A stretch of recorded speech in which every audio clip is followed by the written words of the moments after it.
Side committee also delivered a provision providing emergency paid leave for federal employees to prevent the spread of the virus, as well as critical oversight provisions to ensure transparency of this full $1.9 trillion package. The American Rescue Plan will rebuild our pandemic-torn nation from the ground up and stronger than ever.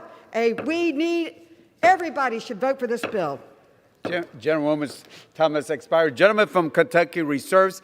Gentleman from Missouri is recognized. Thank you, Mr. Speaker. I appreciate the lady from New York, and I would like to remind her that in her home state, she has 16% of the country's homeless population in the United States. But under this bailout, CBO projects that precisely $0 of the $5 billion that is in this bill will go to help the homeless population this coming year. With that said, I'm happy to yield 1 minute to the leader of the working class party, Mr. McCarthy. Gentleman from California for 1 minute. Thank you, Mr. Speaker. Before I begin, I want to thank Congressman Jason Smith for his work as the ranking Republican on budget. Mr. Speaker, I know the Democrats in the House are excited because all their work has even transpired all the way to Nevada, because now the socialist Democratic wing of the party has taken over there as well. From H.R. 1 to voting to defund the police, House Democrats have abandoned any pretense of unity. They passed 3 major bills in 1 month with 0 bipartisan support. Today, they plan to pass another. Like the others, it represents a missed opportunity for Congress to focus on the real needs of the American people. At $1.9 trillion in new spending, the so-called American Rescue Plan is the most expensive single bill in American history. Let's put that number in context, Mr. Speaker. If you put it in today's numbers, World War II cost our government $4.8 trillion. But if we pass this bill, our country's total COVID relief spending will now total $5.5 trillion. This so-called relief bill will end up costing every hardworking taxpayer in America more than $5,000 each. You send the government your tax dollars, but you only get a fraction of what you pay for at the very best. You know, we warned people on the internet about email scams. It's like the ones of those emails where you get a promise you'll get millions of dollars, but first you have to wire them some money. That's exactly what's happening here today. This is the reality of this bill before us. It showers money on special interests, but spends less than 9% on actually defeating the virus. But it gives San Francisco $600 million, essentially wiping out 92% of their budget deficit. Think about that. 9% on the virus, but Mr. Speaker, San Francisco, the home to our Speaker, gets to wipe out 92% of their budget deficit. Where does that money come from? Well, every American is now going to pay more than $5,000 so we can send it to San Francisco and give them 92% of their budget deficit. Interesting how socialism works. In both the House and Senate, the only bipartisan vote has been against this. And after 5 relief bills, it is on track to be the first passed by strictly party lines. Mr. Speaker, I've heard people across the country say this bill today is costly, corrupt, and liberal. Now, even the Biden White House agrees. It is very liberal. They called this the most progressive piece of legislation in history. For those who are watching, progressive means socialism. The same party that runs here and now the Democratic Party of Nevada is the Socialist Democratic Party. So let's be clear. This isn't a rescue bill. It isn't a relief bill. It's a laundry list of left-wing priorities that predate the pandemic and do not meet the needs of the American families. No wonder even House Democrats have said they are embarrassed by what is in it. And just this week, one of their own members said there is no question there's some waste in there. But they'll still vote for it anyways. In fact, if you are a member of the swamp, you do pretty well under this bill. But for the American people, it means serious problems immediately on the horizon. Consider this. Mr. Speaker, every person, and it'll only be Democrats who vote for this, will cause a $36 billion cuts in Medicare starting this year. So what they choose to do is cut Medicare to those who need it and send $600 million to San Francisco to pay for 92% of their budget deficit. Or consider K through 12 education. Democrats say they need $130 billion to reopen schools. But their bill only allocates $6 billion to help schools this fiscal year. 2/3 of the total funding for education won't even be spent until 2023 or later. But don't worry, San Francisco will get their money now. The schools need to wait. You have priorities. Do Democrats expect schools to reopen 2 years from now? I guess that's what they're saying with this bill. They have no plan to get children back in the classroom full time. This week marks the 1-year anniversary of school districts across the country switching to school behind a screen. We still don't know the full effects of this decision, but we do know keeping classrooms closed has created an education and mental health problem for students and parents. It has been a lost year for our children's education. And even more devastating, 1 in 4 young adults have struggled with suicidal thoughts. Experience and scientific evidence say reopen schools now. It's necessary and it's safe. Mr. Speaker, the last time this bill was on the floor, we offered an amendment to take that money for that subway just outside of San Francisco and put that money for the children's mental health and others. Unfortunately, Mr. Speaker, all the Democrats said no, that subway by San Francisco was more important. But fortunately, we were able to remove that from the bill in the Senate. But luckily here, all the Democrats were able to think the priority is not children, it was San Francisco. But because Democrats are following the demands of special interests, not science, they're telling children to wait with no end in sight. Now, Mr. Speaker, I want to applaud the Democrats on the other side because they put their money where their mouth is. They are telling the American public, first, give me $5,000. I know you have to work harder, but what I'm going to do, because this is how socialism works, the Democrats are now going to decide who should get that money. And you know what? At least they give it to the people they respect the most. So let's go through this. Compared to the subsidies for the swamp, Democrats want to give federal employees who have not been laid off an extra $21,000 to help cope with virtual schooling. But if you're in the private sector or if you've been laid off, you don't get any of that.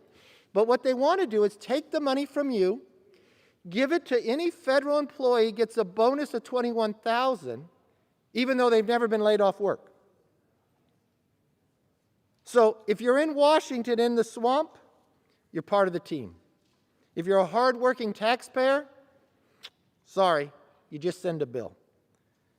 But if you're in San Francisco, we're going to help pay for your deficit. What does it say to the millions of mothers and fathers who had to quit their job to take care of their kids at home and in school? Or compare that to Title X. This bill will allow organizations like Planned Parenthood to access $50 million. You know, Mr. Speaker, for decades in this body, we respected one another's opinion. We created the Hyde Amendment. It said we would not use taxpayers' funds for abortion. But when there's a pandemic and a socialist reign, we're going to charge you $5,000 regardless of how you feel about it, and that's where the money's going to be spent. Now, what the Democrats believe, schools should wait a couple years to get their money, but not Planned Parenthood. We've got to get that money there quick. Or compare it to how we fund states, Mr. Speaker. We've always had a formula. But, Mr. Speaker, now that we're going to do this bill this way, where it's only one-party rule, we're going to change the formula of how states can get their money. So let's analyze that. Democrats claim states and local governments need $350 billion. Now, where do they get that number? Well, if they read the headlines, it would confirm states are not in financial distress. Nearly half saw an increase in revenue last year. And some, even including in my home state of California, they have a budget surplus. Now, Mr. Speaker, I understand in Washington, they don't understand maybe the word what surplus means. That means you have more money, that you actually saved money. But what California is going to get is a windfall. Remember, San Francisco's in California. Mr. Speaker, just happens to be the Speaker's district as well. They have a $650 million deficit. Now, some of the challenges that San Francisco has, you see, if you're in San Francisco and you're homeless, they'll pay for your alcohol and they'll pay for your cannabis. So it costs more money. So that's why you have a deficit. But it's okay, because we don't need to send the schools money today. We can send that years from now. But we need to get them 92% of their deficit taken care of. Now, we have a pandemic going on, and we're going to spend $1.9 trillion, but only 9% of that needs to go to COVID, because San Francisco needs a lot of money. So, what they have done now is they reward bad behavior.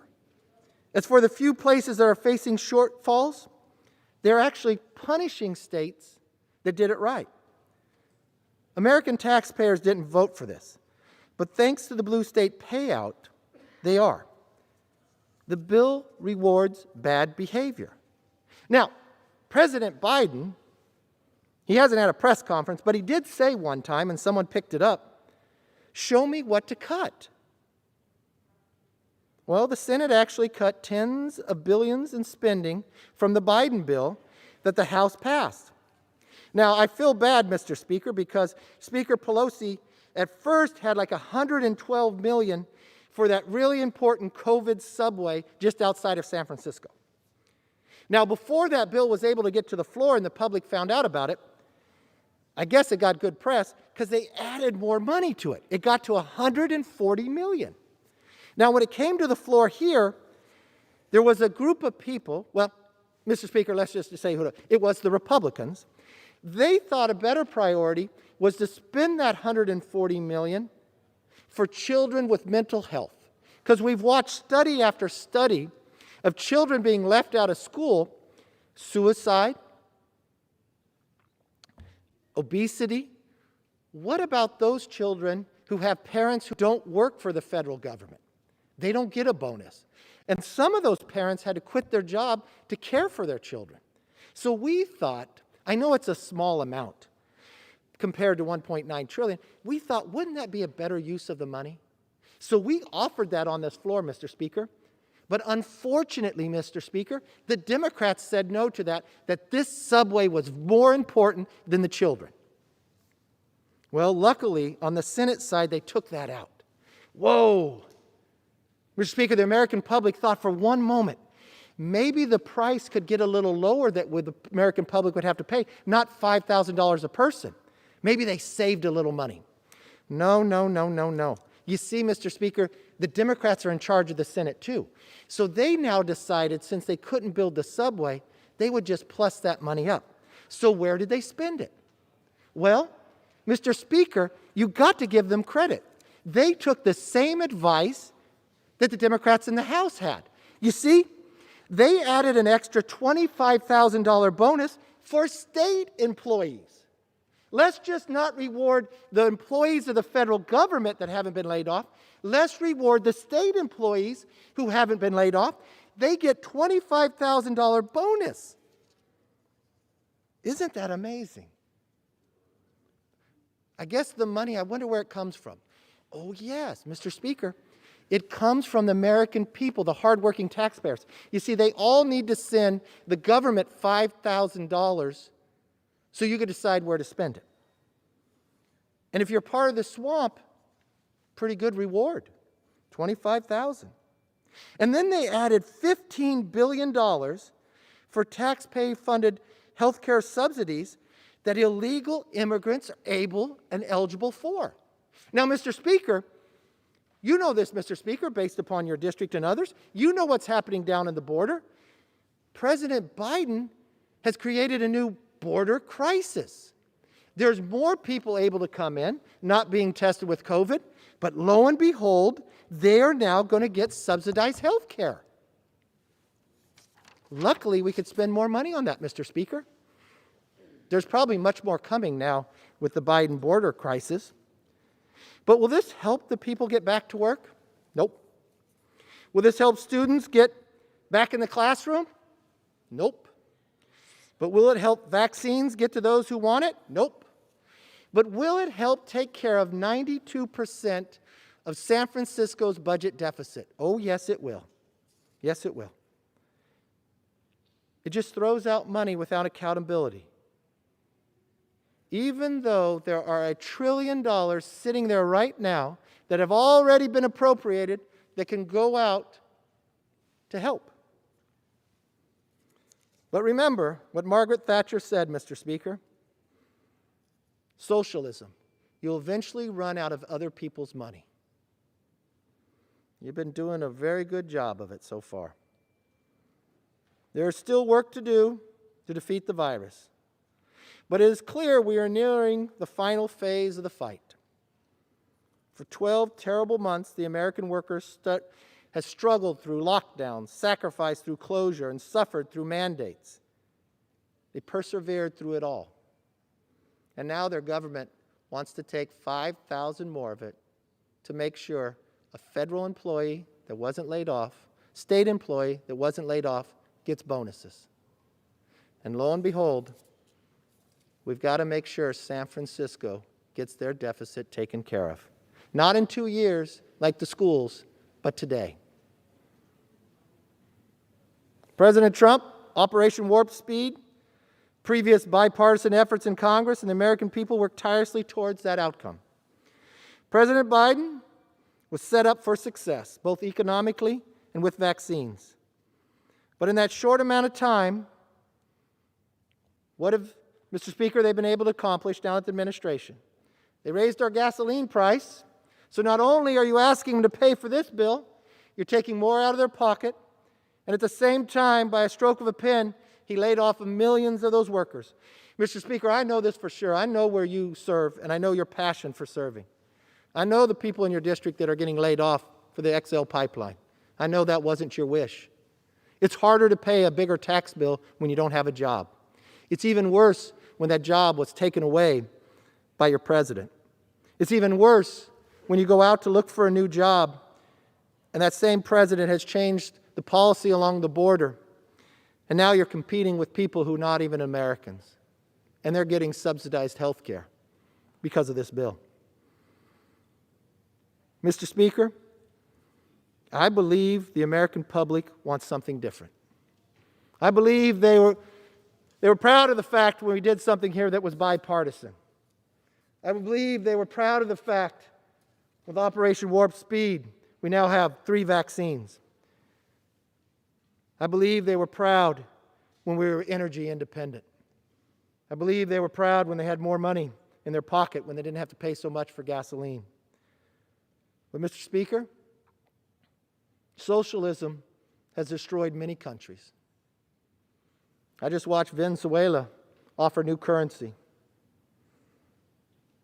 What was it, $1 billion is worth 50 cents today. How did it all start?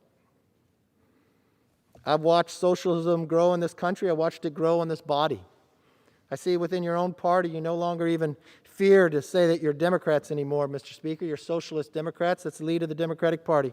Mr. Speaker, the chairman of the Senate Budget Committee isn't even registered as a Democrat. So why would you think what would be produced? Mr. Speaker, whoever votes for this bill, I want you to look the people in the eye. I want you to think about that hard-working taxpayer. I want you to explain to them why only 9% goes to defeat COVID. Why do they have to give $5,000 and you redistribute it to people who weren't even laid off? You give bonuses to the things you care most about. Mr. Speaker, I've heard our speaker say many times, where you spend your money shows your values. Well, she does represent San Francisco, Mr. Speaker, but we don't. 92% of the budget deficit of San Francisco is going to be paid with this bill. But for that parent out there who is struggling, that for the last year, that has had to be the teacher, the tutor, the coach, the music instructor, the recess participant, help is not on the way. Help is not on the way. For those who have studied government and always thought working something bipartisan would be positive, that's no longer the case. For those who thought they could have a fair debate on a floor, they take away even the offer to have an amendment. And when we do, and we prioritize the children of this nation over a subway in a district not far from our speaker, the majority party walks in line. Mr. Speaker, we are so much better than this. We proved it 5 other times. What a difference it makes by a simple new control of a power that people want. Mr. Speaker, when you study history, there's a saying in a book called The Prince Machiavellian: absolute power corrupts absolutely. Absolute power corrupts absolutely. The first indication to know if it happens, take a look at the vote. There'll be a bipartisan vote against this bill. You could wave to me, it's okay. I want you to wave to the American public when they have to wave away $5,000. So a federal employee that never been laid off gets a $21,000 to deal with their children being at home. Who's going to represent them? Who's going to be their voice?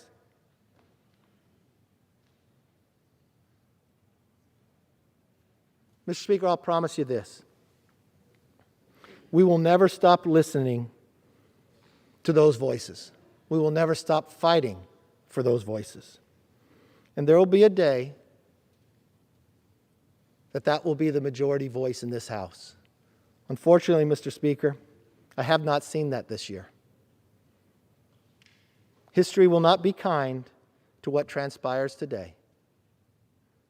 But I still believe that America is a great hope for the future. That we're all conceived in liberty and dedicated to the proposition that we are equal. But in this body, it seems as though only one can have a voice. But that will not last long, and that will change shortly. With that, I yield back. Gentlemen, members are reminded of director remarks to the chair. Gentleman from California yields back. Gentleman from Missouri reserves. Gentleman from Kentucky is recognized. Mr. Speaker, we've just listened to a repetitive recitation of all the arguments we've heard against the American Rescue Plan for the last 6 weeks or so, and they consist essentially of scare tactics, misinformation, and then calling everything socialism. You know, if Democrats had a potluck picnic, the Republicans would call it socialism. What we say is this is a bill that responds uniquely to a unique national crisis. and it does it in a way that the American people believe is the right way. So I respond to the minority leader by saying, a poll just this morning, 75% of the American people support the American Rescue Plan, only 18% oppose it, 59% of Republicans support the American Rescue Plan. So despite his attempts to divide this country and to demonize the Speaker and others, the American people understand that this is the appropriate step to take at the appropriate time. I now yield 45 seconds to the gentlelady from California, distinguished member of the Budget Committee, Ms. Chu. Gentlewoman from California is recognized for 45 seconds. Every day, constituents in my district are asking when the $1,400 survival checks are coming and when they can get help with their rent so that they don't become homeless. They are suffering and they need help now. The American Rescue Plan is a real plan to crush the virus by speeding vaccine distribution and increasing access to health care. This will not only mean safer families, but also safer classrooms for teachers and students. It means a continuation of $300 a week checks in unemployment insurance, and it supports our businesses so they don't close. With over 500,000 dead, we need a way to end this crisis and help our people. That is exactly what today's bill will do. I strongly urge a yes vote. Gentlewoman from California yields back. Gentleman from Kentucky reserves. Gentleman from Missouri is recognized. Thank you, Mr. Speaker. I yield 4 minutes to the Republican whip, Mr. Scalise. Gentleman from Louisiana is recognized for 4 minutes. Thank you, Mr. Speaker. Thank my friend from Missouri for yielding. Mr. Speaker, I rise in strong opposition to this massive non-COVID spending bill. And if you look over the last year during this pandemic, Congress has come together many times in a bipartisan way to go and specifically help families who are struggling, to help small businesses who are hanging on by a thread, to try to put more money into finding a vaccine. Mr. Speaker, we were successful in those initiatives. In fact, so successful that we now have 3 proven vaccines that are out there working because of President Trump's Operation Warp Speed. We were able to help millions of small businesses stay afloat. There's still more struggling. Many cases in states who are mismanaging this, you're seeing a disparate impact. But Mr. Speaker, instead of working with Republicans and Democrats, President Biden tried this go-it-alone approach to allow Speaker Pelosi to write a bill behind closed doors, bring the bill forward, not allowing a single Democrat to file an amendment on a $1.9 trillion spending bill in the House. When you look at what's in the bill, and many people reference polling as if we should vote based on a poll that doesn't show the full story. Well, we're starting to get the full story, Mr. Speaker. If you ask people, do you think with hundreds of billions of dollars still out there unspent from previous bills, we should borrow $1.9 trillion from our children to do things like send $1,400 checks to people in federal prison? Yes, Mr. Speaker, that's in this bill. Pick your prisoner of choice. The Boston Marathon bomber gets a $1,400 check in this bill, and we're borrowing that money from our children. Has that been asked by a pollster? I would argue no, but there was an amendment to strip that out. Every Democrat who had the opportunity voted to continue sending those checks to felons. No wonder last week, Mr. Speaker, 97 Democrats voted to allow felons to vote in elections. Luckily, that amendment barely failed. But, Mr. Speaker, look at what's in this bill. Is there any money in this bill, by the way, to specifically open our schools? Unfortunately, the answer to that is no. We had an amendment to require that if you're going to give hundreds of billions of new money to schools, shouldn't at least be used to open those schools? The science says to open schools. The union bosses say no. You look at what's in this bill, you look at what's not in this bill. This should be a targeted relief bill, but instead, this is an attempt by Speaker Pelosi to further promote her socialist agenda. 95% of the money in this bill for schools can't even be spent this year. So this bill actually keeps schools closed longer. And think about that juxtaposition, Mr. Speaker. President Biden has created a crisis at America's border. President Biden said America's border is open, but in this bill, he keeps schools closed. How does that make any sense, Mr. Speaker? Again, you go through this bill, they actually inserted language in this bill by dark of night, and I'm sure it's never been pulled, but in this bill, it bans states from cutting taxes. If anyone can explain to me how that has anything to do with COVID, you look at a state like New York, who is losing hundreds of thousands of people from gross mismanagement by their governor and because of high taxes, to states like Florida who have no income tax. And if the state of New York in this bill tries to fix the problems they've created with high taxes by trying to bring their state in line, they actually get penalized in this bill for cutting taxes. This has nothing to do with COVID. We should work together on something that helps families get through this, helps get more vaccines and arms, helps open up our schools. This is a failed socialist approach. I urge rejection, and I yield back the balance of my time. Gentleman yields back the balance of his time. Gentleman from Missouri reserves. Gentleman from Kentucky is recognized. Mr. Speaker, may I inquire as to how much time remains on both sides? Gentleman has from Kentucky has 14 1/4 minutes remaining. Gentleman from Missouri has 6 minutes remaining. Thank you very much, Mr. Speaker. Mr. Speaker, I now yield 1.5 minutes to the gentleman from Virginia, the distinguished chairman of the Education and Labor Committee and also a member of the Budget Committee, Mr. Scott. Gentleman from Virginia is recognized. Thank you, Mr. Speaker. I rise in support of the American Rescue Plan Act. Passing this plan will give schools the resources they need to comply with the CDC guidelines to reopen safely and to remain open, and resources needed to make up for lost time in the classroom. Passing this plan will help institutions of higher education weather this pandemic and provide urgent financial assistance to their students. And it will help child care providers to keep their doors open so working parents can rejoin the workforce.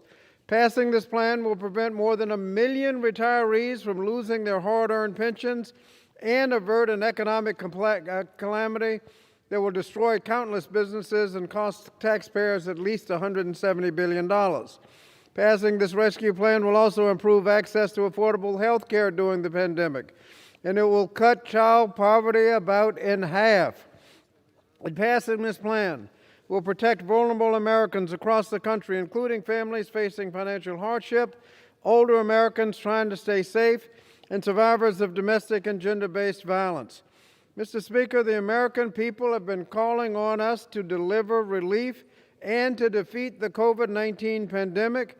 Today, we come together to send a resounding message that help is on the way. I urge my colleagues to support the American Rescue Act, and I yield back the balance of my time. Gentleman yields back. Gentleman from Kentucky reserves. Gentleman from Missouri is recognized. Mr. Speaker, I reserve. Gentleman reserves. Gentleman from Kentucky is recognized. Mr. Speaker, I yield 45 seconds to the gentleman from Pennsylvania, a distinguished member of the Budget Committee, Mr. Boyle. Gentleman is from Pennsylvania is recognized for 45 seconds. Mr. Speaker, this is a historic day. Among other things, today in this bill, we will be voting to cut child poverty by 50% in the United States of America. That's just one reason why this is the most popular economic rescue plan in my lifetime. I have voted for this bill 3 times already. The only thing better is getting to vote for it a 4th time. To the American people, help is finally on the way. I yield back. Gentleman yields back. Gentleman from Kentucky reserves. Gentleman from Missouri is recognized. Thank you, Mr. Speaker. I just want to make sure this chamber may have not heard, but under the leadership of President Trump, in 2019, we hit the lowest poverty ever. Lowest poverty. So thank you, President Trump. I reserve.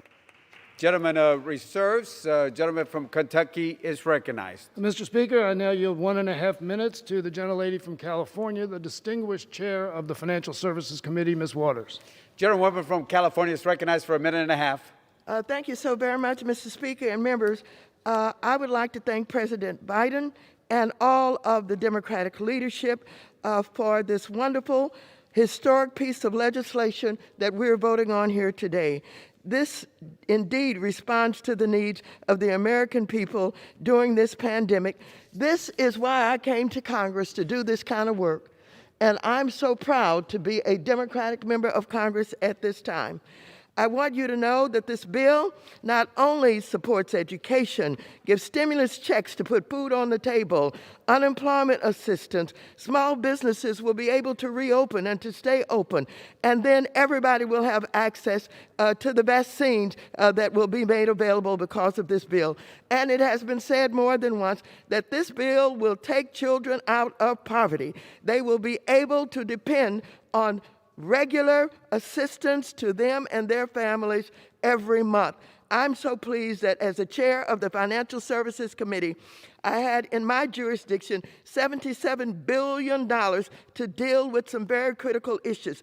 This bill includes critical funding for emergency rental assistance, providing $22.5 billion to pay the back rent and future rent payments owed by millions of struggling families. And that is in urban communities, rural communities, Black, white, Asian, all folks will have access to this rental assistance. Combined with the funding for emergency rental assistance I negotiated in the December stimulus package and the $5 billion for 70,000 new housing vouchers that are included in this package, this bill is truly historic and will help people across the nation to remain safely housed. Thank you so very much, and I yield back the balance of my time. Gentlewoman yields back. Gentleman from Kentucky reserves. The gentleman from Missouri is recognized. Thank you, Mr. Speaker. I yield 3.5 minutes to the gentlelady from the great state of Colorado. Gentlewoman from Colorado is recognized for 3.5 minutes. Thank you very much to the ranking member of the Budget Committee, my friend, Congressman Jason Smith. Thank you for this time. COVID relief, Mr. Chairman, here we go again. The left continues to manipulate the English language however it suits their fancy, lying to the American people about what is really happening in the swamp. American Rescue Plan? Please. President Biden is dropping bombs before anybody is getting checks. Relief? Where is the relief for moms and dads trying to return their children to school? This legislation has more funding for Democrat pet projects than it does for getting our kids out from behind the screens and back into the classrooms. Democrats say this money that hasn't been and won't be spent anytime soon is urgently needed to safely reopen schools. Bull. Many states have had their schools open for months now. By one estimate, state departments of education have between 53 and 63 billion federal funds to reopen. That's unspent. This bill has another $130 billion, but only 5% would be spent this school year. Democrats should stop using kids' schooling as a bargaining chip for more money for teachers' unions. Stop holding our children's education hostage for your pet projects and your lobbyist friends. What about our seniors? Where is the relief for those who have suffered under draconian leadership of Cuomo, Whitmer, Newsom? This legislation uses COVID like cheap drugstore concealer, masking the nasty truth about Democrat spending. This is nothing more than a trashy spending spree while doing nothing for those who have suffered the most from this China virus. With a $1 trillion left unspent from previous COVID bills, only 9% of this bill is going to address COVID-related issues. About 45% of it won't be spent until 2022 and beyond. And it begs the question, why would Democrats push such a partisan, divisive, and frankly, unhelpful bill? The answer can be found on K Street, Mr. Speaker, where lobbyists close to Pelosi, Schumer, and Biden are already chilling the bubbly. Mr. Speaker, Americans see why this legislation will be the first COVID bill to receive zero bipartisan support. Americans know this bill will benefit states and unions that have been poorly mismanaged But on Main Street, the small businesses will continue to suffer. $90 billion to bail out private pension plans, $500 billion to states and localities to keep their economies locked down. Less than 9% of this $1.9 trillion goes to something COVID-related. Meanwhile, Planned Parenthood gets funding, pensions get bailed out, and San Francisco's balance sheets goes from red to black. I've said it before and I'll say it again. Planned Parenthood can go fund themselves.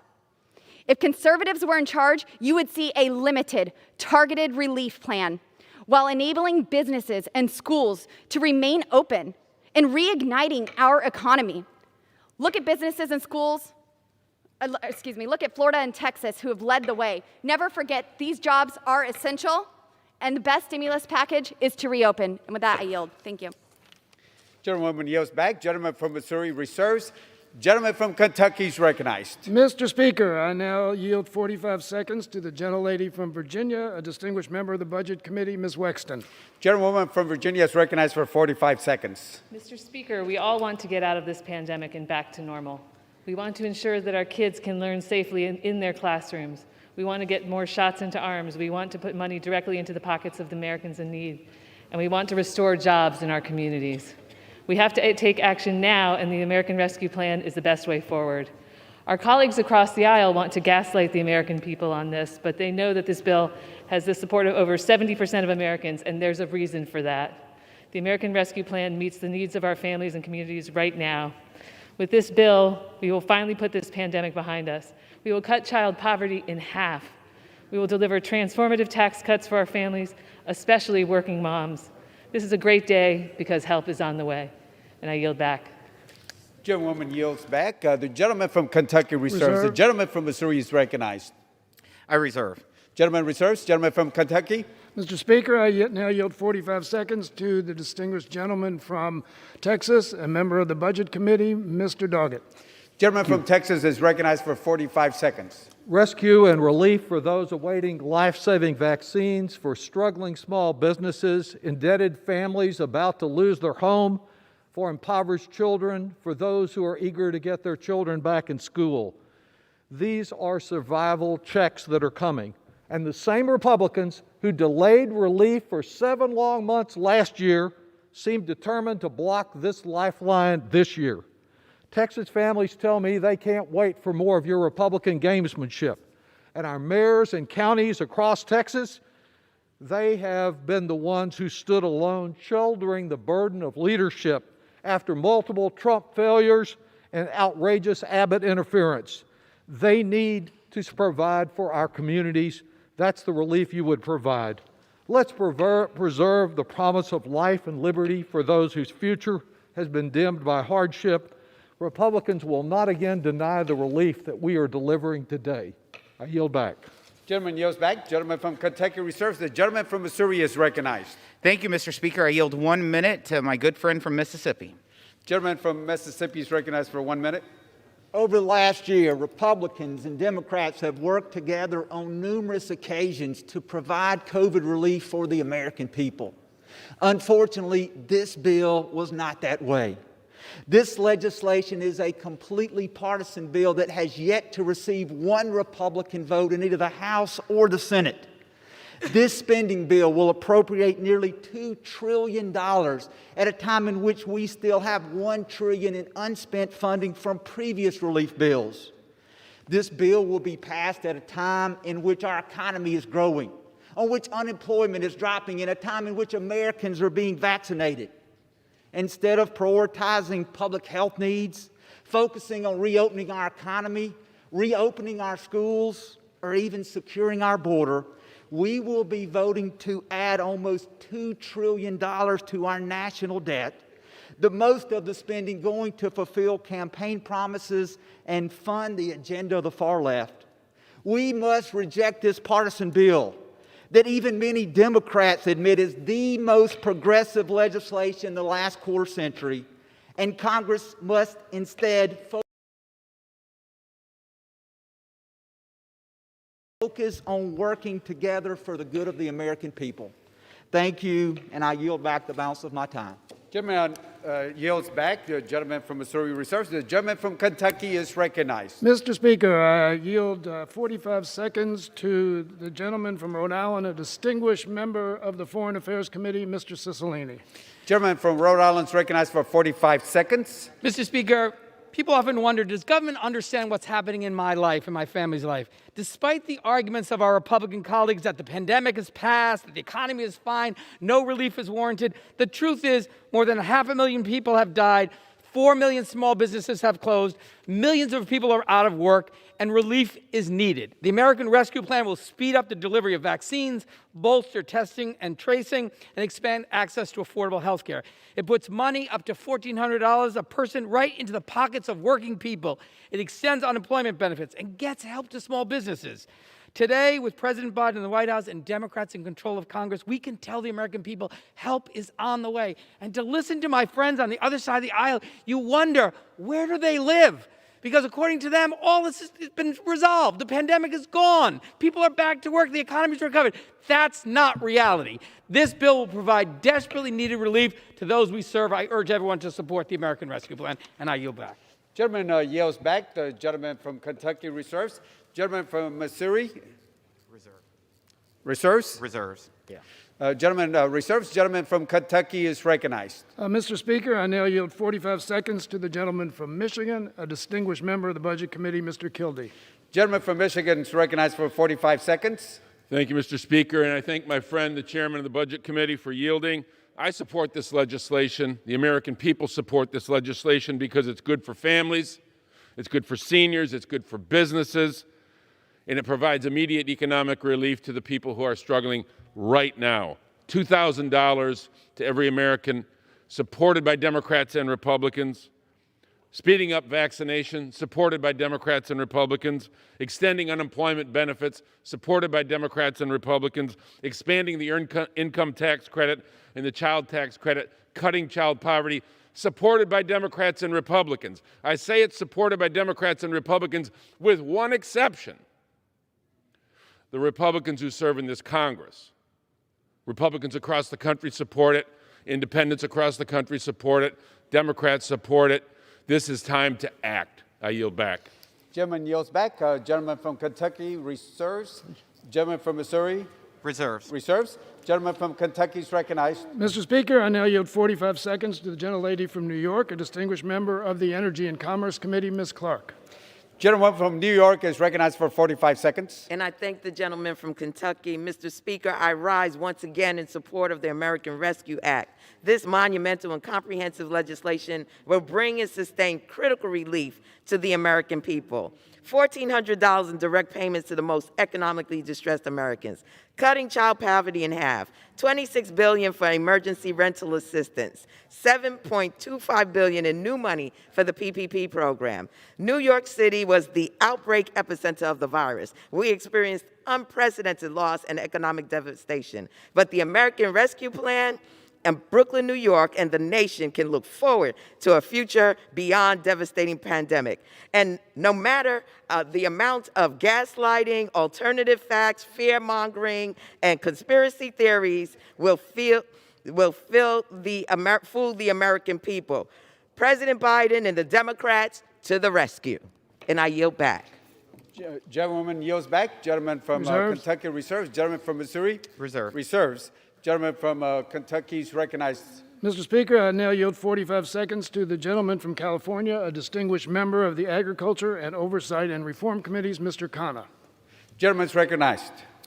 Mr. Speaker, this bill is historic because it buries the myth that the cause of childhood poverty is a lack of character or a lack of hard work or a lack of love.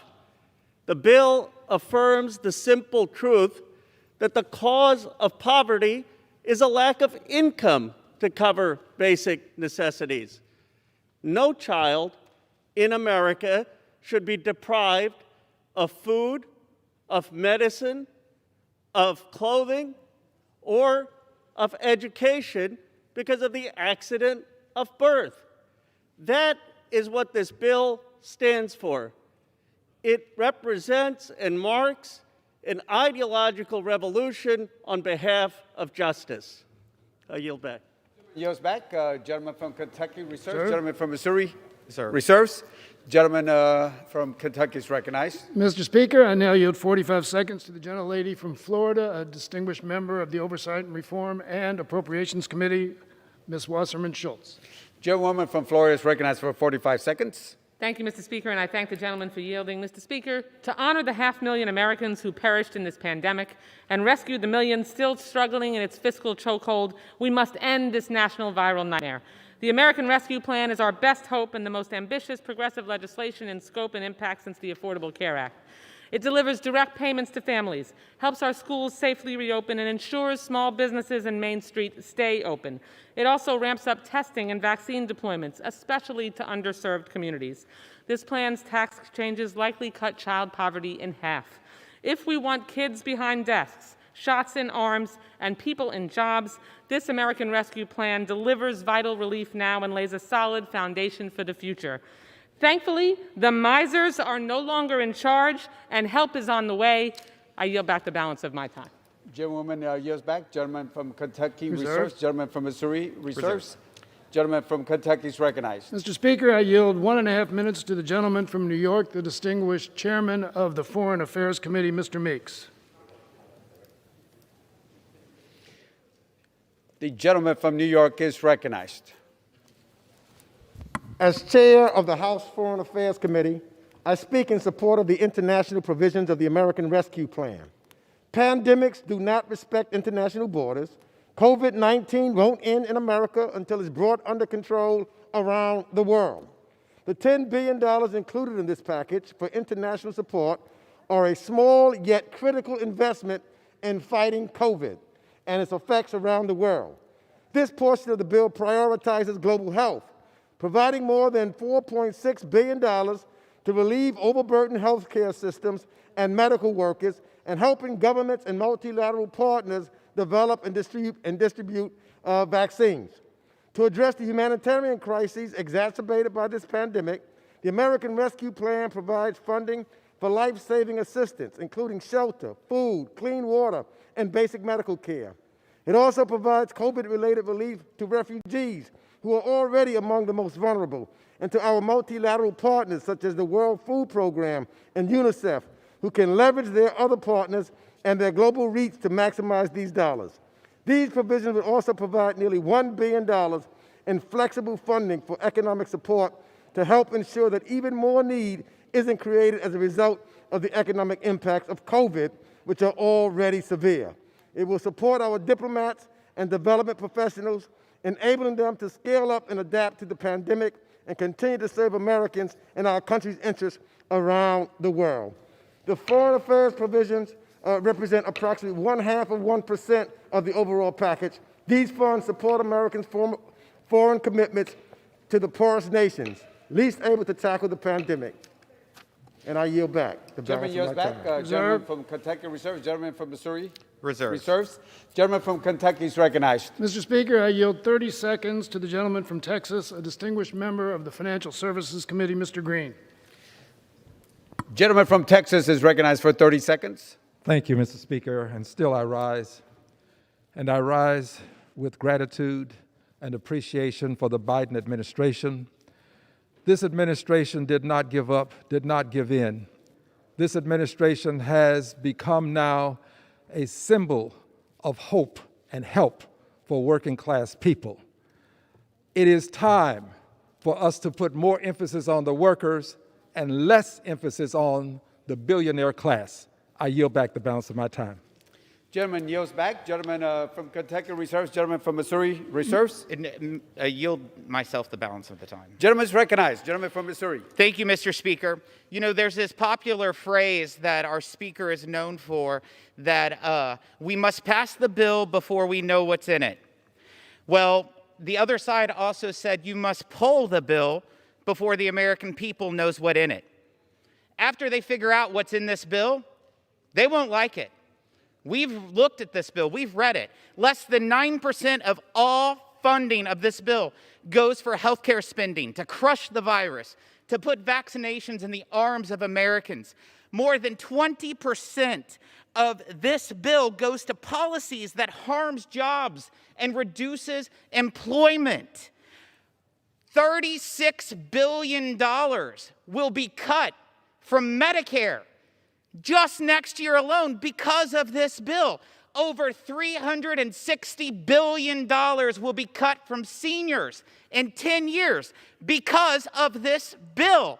Mr. Speaker, when the facts are polled, the American people will know that this is a progressive wish list forced down by the Democrat Party. Gentleman's time has expired. The gentleman from Kentucky is recognized. Mr. Speaker, may I inquire how much time remains? Gentleman has 3 minutes and 45 seconds remaining. Gentleman is recognized. Thank you, Mr. Speaker. I yield myself such time as I may consume. This morning there was a really interesting article in the Louisville, Kentucky paper, the Courier-Journal, because yesterday the Beshear administration presented to the General Assembly the numbers that Kentucky was going to experience based on this American Rescue Plan. The money that was going to go to the state, the money that was going to go to counties and cities, the money that was going to go to higher education, half of which has to be used to support students in need, the amount of money that was going to go to help children out of poverty. And the way it was described in this article was that these legislators, overwhelmingly Republican, our state house is 75 to 25, and our Senate is 38 to 9, they were stunned, they were excited. One person described it as the excitement was palpable. Of course, because this is life-changing for so many constituents of theirs. It is life-changing for the future of the Commonwealth of Kentucky. Let me put it this way. We have 4.4 million Kentuckians. 4 million of them, 4 million out of 4.4 million, 92% will be getting a check. The $1,400 check, some a little bit less, but most $1,400. 1.2 million children will become eligible for extended child tax credit. 1.2 million children. The magnitude of the impact of this bill is truly stunning. Now, some people will say, and you can imply this, or you can infer this from many things that the Republicans have said, that those a lot of those people don't deserve the $1,400. They don't need it.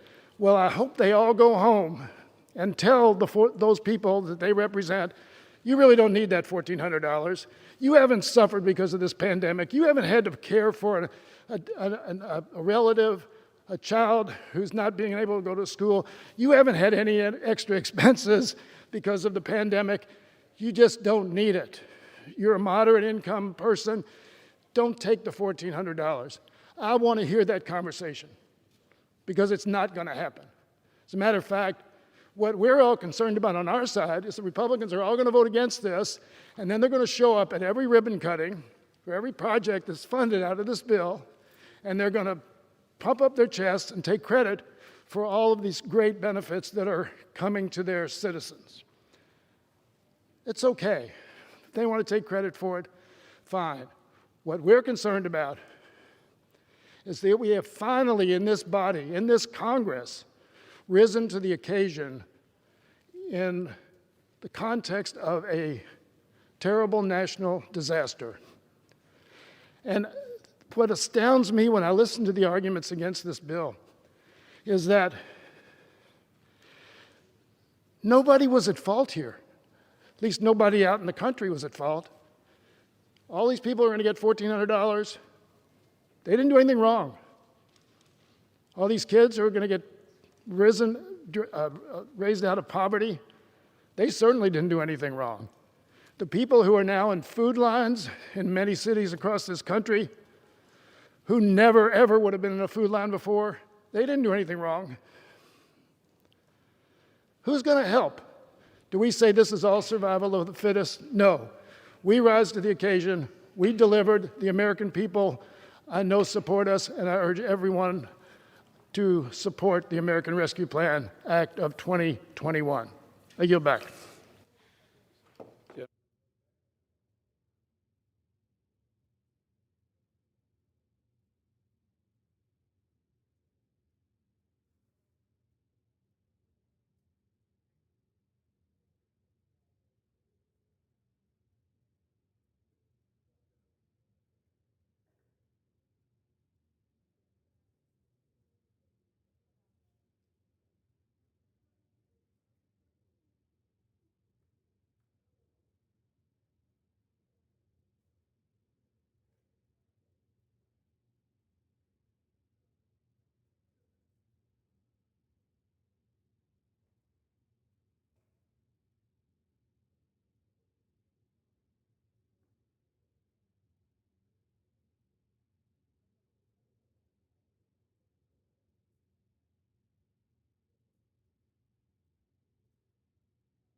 Gentleman from Massachusetts is recognized.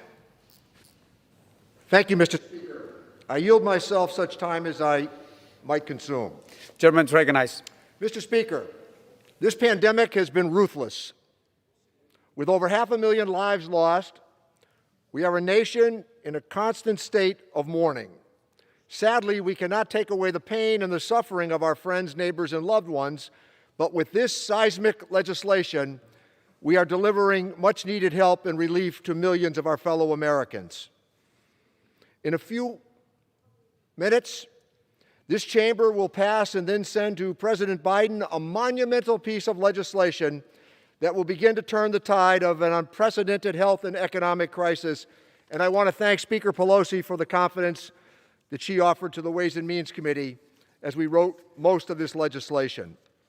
In the 33 years that I have served in this House, I don't know that I will ever cast a more important vote than what we are about to do, and of such great consequence, in but a few minutes. I'm immensely proud of the work that the Ways and Means Committee members did to make this legislation a reality. We heard the American people and we went big. We proudly contributed substantial solutions that will strengthen our recovery from this virus and rebuild our economy to work better for all Americans. The Ways and Means Committee was responsible for $1 trillion of this expenditure. To contain the public health crisis and make health coverage more accessible, we are making the largest expansion of the Affordable Care Act since it was enacted, and which the Ways and Means Committee helped to write. We are bringing down the cost for jobless Americans, saving them thousands of dollars in health insurance costs and more. We will also include assistance for nursing homes that are desperate to contain this virus. We are going to help those struggling to stay afloat by putting cash in their pockets, simultaneously creating liquidity and demand. And for the jobless, we extend federal unemployment benefits to keep them afloat for the better days that lie ahead. We have made 3 key tax credits for low and middle-income workers and families more generous, more flexible, and more capable of tackling the inequality and concentrated wealth that exists in our country. And we already know that a key to our recovery will be giving parents the tools to go back to work, even though their previous child care may have been upended. We will ease their worries by making child care more accessible and indeed more affordable. The child credit will lift millions out of poverty. The expanded earned income tax credit will put money into the pockets of the lowest income workers. Listen to this following statistic. All in all, there will be an increase in after-tax income for the poorest 20% of Americans by increasing their income by 20%. That is a staggering achievement. It is a life-changing achievement. Lastly, we have also made a long overdue fix to multi-employer pension programs that will protect hard-earned savings of workers, many of whom have been on the front lines of this crisis. These are people who have played by the rules, served our country in the military, and worked day in and day out with the promise of a secure retirement, not to have it pulled from under them. And I would remind all that 30 Republicans on 2 separate occasions have voted for this bill as a standalone measure. When I heard a previous speaker say this was a bailout, it's a backstop. And in addition, perhaps that individual didn't understand the PBGC, because if we didn't come to the support of these pensions, it would take down the Public Benefit Guaranty Corporation, which ensures all pensions for Americans in the private sector. I cannot stress this enough that these provisions are going to change lives. We are not creating a narrative talking about changing lives. We are going to do it with this legislation. We are doing the right thing, not only because of what we've been saying that we would do for years. This is the moment. This legislation has the support of economists from the left, the right, and the center. This is about the power of ideas. But because it's what the American people want also, let me be clear. The American people, regardless of political affiliation, overwhelmingly support this package because they know what is in it is badly needed to get to the other side of the crisis. I regret that the overwhelming support that I've just described has not been translated into unity in this chamber. This is bipartisan in America, even if it's not bipartisan in this chamber. Our colleagues on the other side have deemed workers who saw their entire industries evaporate perhaps unworthy of this moment, They've deemed working parents perhaps unworthy of this moment, and they have deemed the working and middle-class American family perhaps at this moment unworthy. I don't understand it. Instead, there has been a lot of talk about this package being too large and too expensive, but if there was ever a time to go big, this should be it. Shouldn't we be helping struggling American families be worth the size of this bill? I seem to recall that my colleagues found that wealthy Americans and big corporations were worth the size of their tax cut. So why not working and middle-class families who are facing a health and economic crisis unlike anything the nation has experienced in more than a century? I actually have some charts that I think highlight the difference today. We have two comparisons of who benefits from the American Rescue Plan and who benefited in the Tax Cuts and Jobs Act. This is pretty apparent, pretty obvious to all who might discern in this moment. As you can see, the benefits that my colleagues across the aisle will oppose today go directly to working class Americans. However, with the next chart, you can look at their package, and it was nearly the same size, and by the way, they borrowed $2.3 trillion for it, that had overwhelmingly support from their side of the aisle, but look who the benefits went to. The evidence is overwhelming as to who the benefits went to. This package is nearly the same size as what they did, but the impact of what we're about to do will be extraordinary. Multiple reports highlighted how the tax cuts bill did not, as the proponents claimed, grow the economy, or indeed the great hoax paying for itself. That never happened. And yet they continue to stand behind a law that put the powerful and the wealthy first, and they dismiss what we're about to do today. Hardworking Americans have been for too long left behind, and that ends today. This bill will save lives and livelihoods. We will help families stay housed, put food on the table, and access affordable health care. Most importantly, this package will help families avoid impossible choices. And so I urge our colleagues to rise to this moment and support this important legislation, and I reserve the balance of my time. Gentleman reserves the balance of his time. Gentleman from South Carolina is recognized. Thank you, Mr. Speaker. I yield myself as much time as I may consume. Gentleman is recognized. Mr. Speaker, I'd like to remind my friend and my chairman, who I have great respect for, Mr. Neal, that the Tax Cuts and Jobs Act was one of the pivotal successes of the Trump administration that yet led to the lowest poverty among all Americans that had existed in decades, if not ever. Strongest economy and lowest unemployment among all demographic groups. Whereas this plan, this so-called COVID relief plan, is not in fact a COVID relief plan at all.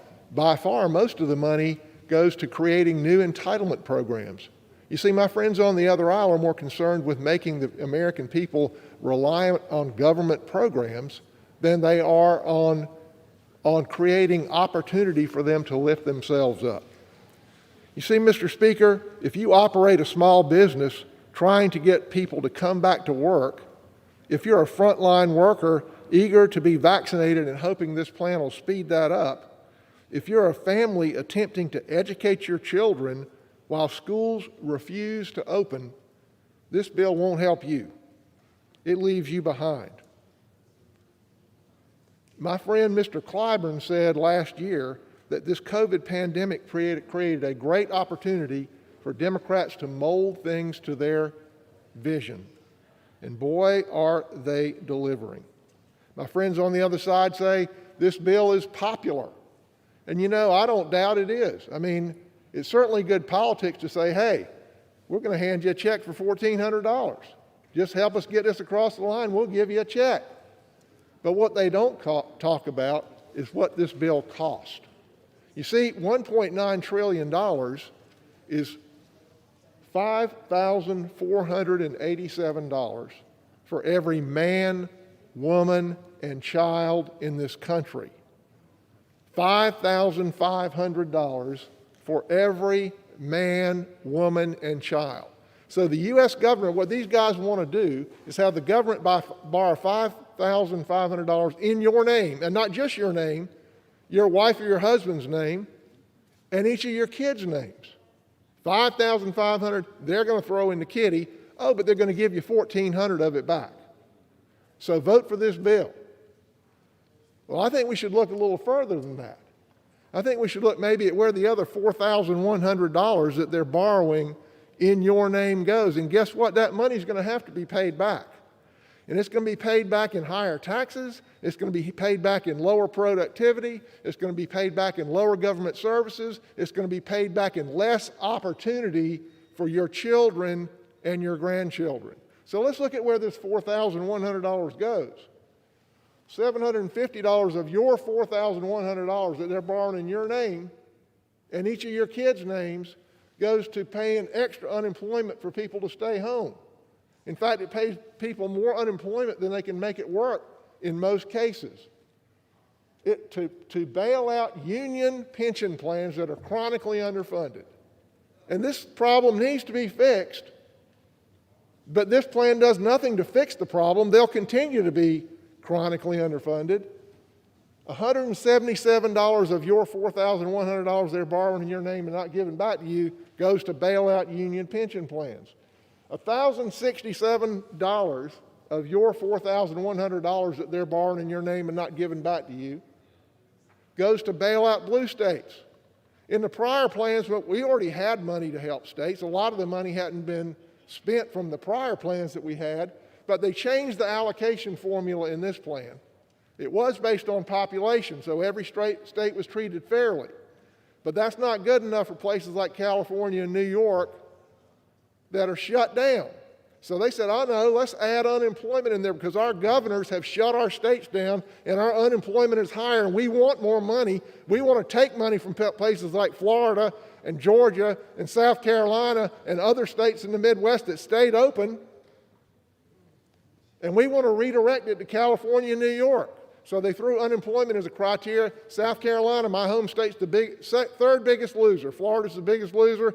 We lose over $1 billion, and $5.4 billion extra dollars goes to rich California. And that's $1,067 of each of your money.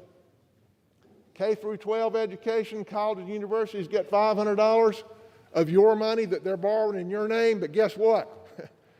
We know you want to send your kids back to school, but they don't require that the schools actually open. Schools are sitting there closed.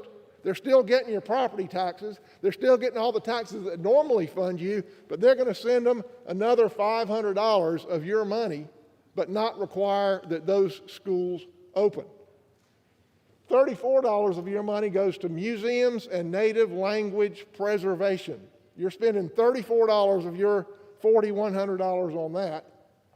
Public health organizations, including Planned Parenthood, get $58 of your money that they're borrowing in your name, and your kids' money that they're borrowing in their name goes to Planned Parenthood. Transportation grants, $128. Agriculture includes socially disadvantaged farmers. What does that mean? People who have historically been socially disadvantaged. That means if you're a white farmer, don't apply. Foreign aid gets $30. And then I'm lumping all other progressive priorities as $1,279, and a direct check of $1,400 adds up to $5,487. Mr. Speaker, this bill has been absurdly an absurd lack of bipartisanship. My chairman, my friend that I respect, says that the Ways and Means Committee created this bill. We didn't create this bill. Madam Pelosi uses COVID as an excuse to keep us out of town so she can write this liberal grab bag. We had no hearings on this bill. When we marked it up, there were dozens of amendments offered. Not one single amendment was accepted. This is an absolute ram job by the Democrats of a menu of liberal priorities. Mr. Speaker, we can do better. I reserve. Gentleman reserves. Gentleman from Massachusetts is recognized. Mr. Speaker, I now would yield 1 minute to the gentleman from California, Congressman Thompson, who is the chairman of the Select Revenue Subcommittee, which plays a central role in tax policy and repeatedly assures me he is of modest income from California. Gentleman from California is recognized for 1 minute. I thank the gentleman. Mr. Speaker, I rise in strong support of this legislation. This bill is one of the most consequential policies considered by this body during my time in Congress. From top to bottom, it provides struggling Americans with the relief that they need. It provides critical health care funding to help crush the virus, including funds to continue ramping up vaccinations. It provides funds to help small businesses stay afloat, to help restaurants keep their lights on, to help families afford health insurance, to keep workers employed, and to help kids get back into school. It bolsters state and local governments, provides emergency assistance to the millions of Americans behind on rent, and on top of that, this bill is projected to cut child poverty in this country in half. This is an excellent bill, and I want to thank my colleagues, Mr. Chairman especially, and our partners in the administration for swiftly bringing this critical relief to the floor. The American people know that help is on the way. I urge my colleagues to vote yes. And I yield back the balance of my time. Gentleman yields back. Gentleman from Massachusetts reserves. Gentleman from South Carolina is recognized. Mr. Speaker, I yield 1 minute to the gentlelady from West Virginia, Mrs. Miller. Gentlewoman from West Virginia is recognized for 1 minute. Thank you, Mr. Speaker. I rise today to speak against H.R. 1319, Pelosi's progressive payoff, and in support of America's gig economy. Not only is this a costly bill full of liberal wish list items that do nothing to crush COVID or create jobs, but it also stifles America's gig economy at a time when it needs our support the most. The gig economy provides flexibility and opportunity to businesses, workers, and customers in urban and rural areas. The success of America's gig economy is due to the absence of government over-regulation. Let's take a lesson from the gig economy that has flourished and scale our response around demand rather than regulation. I'm giving this bill 1 star. Our gig economy workers and customers deserve the freedom to work and to thrive. I yield back the rest of my time. Gentlewoman yields back. Gentleman from South Carolina reserves. Gentleman from Massachusetts is recognized. Thank you, Mr. Speaker. I yield 1.5 minutes to the gentleman from Georgia, my friend, Chairman Scott of the Agriculture Committee. Thank you very Gentleman much, is recognized. Chairman. Gentleman from Georgia. Thank you very much. Let me first of all try to respond so the American people will know that this money, this $1.9 trillion, is going to help our nation survive COVID-19. It's not just a disease that's out there. It is a disease that has impacted our people. Let me tell you what's in this bill.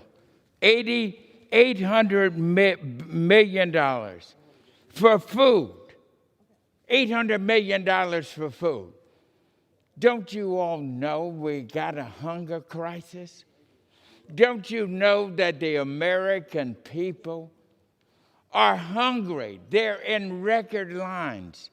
You see them, miles long, every day, trying to get food. It's got $800 million for food for women and infants and children. We have 13 million of our children and infants going to bed hungry and malnourished every single night. You know why? Because of COVID. The unemployment is down. Our folks don't have the money to get the food. And Mr. Speaker, this is why our Agriculture Committee is having hearings tomorrow in the Agriculture Committee to address hunger, to see what else we need to do. And I must respond to this. Would you give me 10 seconds? He brought up the issue of the black farmers. It is important for you to know that our black farmers were not included in the other pieces. And so we got them $4 billion just to help them. And time has technical expired. assistance. Gentleman's time has expired. America needs this. Thank you, Mr. Speaker. Is no longer recognized. Members are reminded that their comments will be directed to the chair. Gentleman from Massachusetts reserves. Gentleman from South Carolina is recognized. Mr. Speaker, I would remind the gentleman, due to the enormity of this bill, that if $800 million of this bill goes to food assistance, that represents less than 1/1000th of the total, a very tiny, small fraction, and that the prior bills were done in a bipartisan fashion. I'm certain we could have worked on a bipartisan fashion if there was any attempt to do that. But in fact, what this is just a ram job by the liberals to push through a vastly expanding entitlement system. And with that, I yield 1 minute to the gentleman from Texas, Mr. Arrington. Gentleman from Texas is recognized for 1 minute. Mr. Speaker, the American people deserve the truth. Over the past year, Republican and Democrat lawmakers have worked together to provide temporary and targeted assistance to the American people. 5 times we passed bipartisan legislation totaling $4 trillion to help families get back on their feet and our country get back to work. Which begs the question, Mr. Speaker, why now are Democrats who control Congress, control the White House, abandoning bipartisanship to jam through this partisan legislation without a single Republican vote? I'll tell you why. It's because this is not COVID relief. It's a $2 trillion blue state boondoggle and a Trojan horse for their reckless partisan policies. It's because Speaker Pelosi is throwing your tax dollars at Democrat cronies like a float captain throws beads at a Mardi Gras parade. Bailouts for union pensions, bailouts for cash flush states like California, bailouts for schools who still refuse to open their doors to struggling students. This massive spending bill masquerading as COVID relief will bankrupt the country. It will not rescue the country, bankrupt it, and saddle our children with insurmountable debt. I urge my colleagues to vote no on this bill, and I yield back. Gentleman yields back. Gentleman from South Carolina reserves. Gentleman from Massachusetts is recognized. Thank you, Mr. Speaker. I yield 1 minute to the gentleman from Oregon, Congressman Blumenauer, Chair of the Trade Subcommittee and valued senior member of the Ways and Means Committee. Gentleman from Oregon is recognized for 1 minute. I appreciate the gentleman yielding to me, and I appreciated his comments a moment ago. This is historic legislation dealing with priorities long neglected. The charts that he presented tell it all. The Republicans, with their $1.7 trillion tax cut, primarily for people who didn't need it, versus our priorities dealing with making a major impact on child poverty, dealing with health, dealing with being able to our local governments to survive. This is a reflection of democratic values. The difference it makes is stark. I am proud to vote in favor of the Recovery Act. I'm proud of what it's going to do for people who need it most. And the contrast between Democratic priorities and what the Republicans did when they used reconciliation could not be more stark. I appreciate the gentleman illustrating it, and I hope that the House will approve this measure.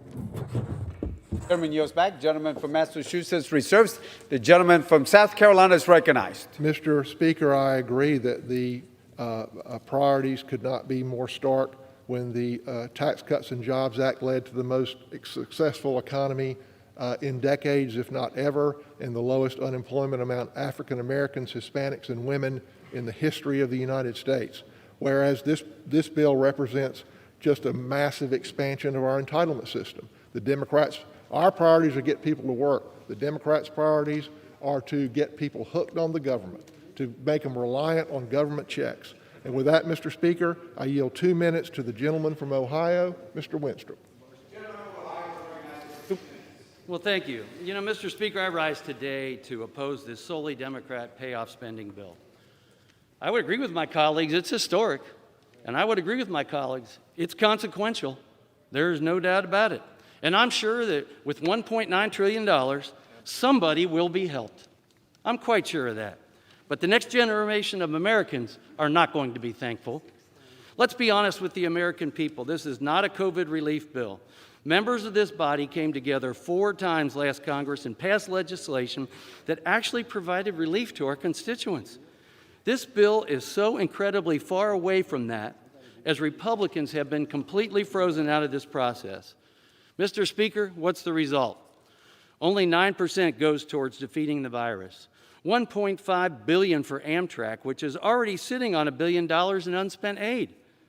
Maybe riding Amtrak is a good place to socially distance. Maybe that's the reason. $50 million for environmental justice grants, Mr. Speaker. That doesn't educate our children. Roughly $1 trillion on other liberal pet projects, when we have $1 trillion from the previous bipartisan bills that's been left unspent. Can someone explain what that has to do with COVID relief? Anybody?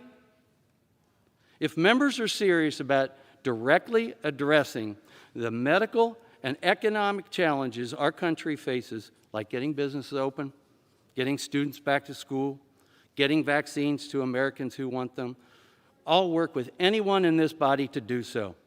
And you know Republicans will, because we did several times until Democrats ignored us this Congress. Well, please, let's not pretend this bill is about COVID relief. That simply is not true. Mr. Speaker, I yield back. Gentleman yields back. Gentleman from South Carolina. Research. Gentleman from Massachusetts is recognized. Thank you, Mr. Speaker. I want to yield 1 minute to the gentleman from Connecticut, Congressman Larson, chair of the Subcommittee on Social Security and tireless champion of ensuring the delivery of stimulus checks to low-income retirees. The gentleman from Connecticut is recognized for 1 minute. Thank you, Mr. President. Mr. Speaker, I want to thank President Biden for his science-based efforts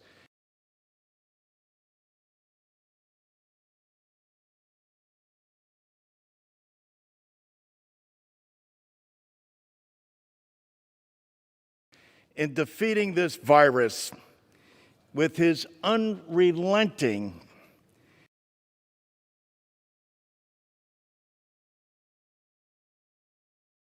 focus on putting American families back on their feet. The American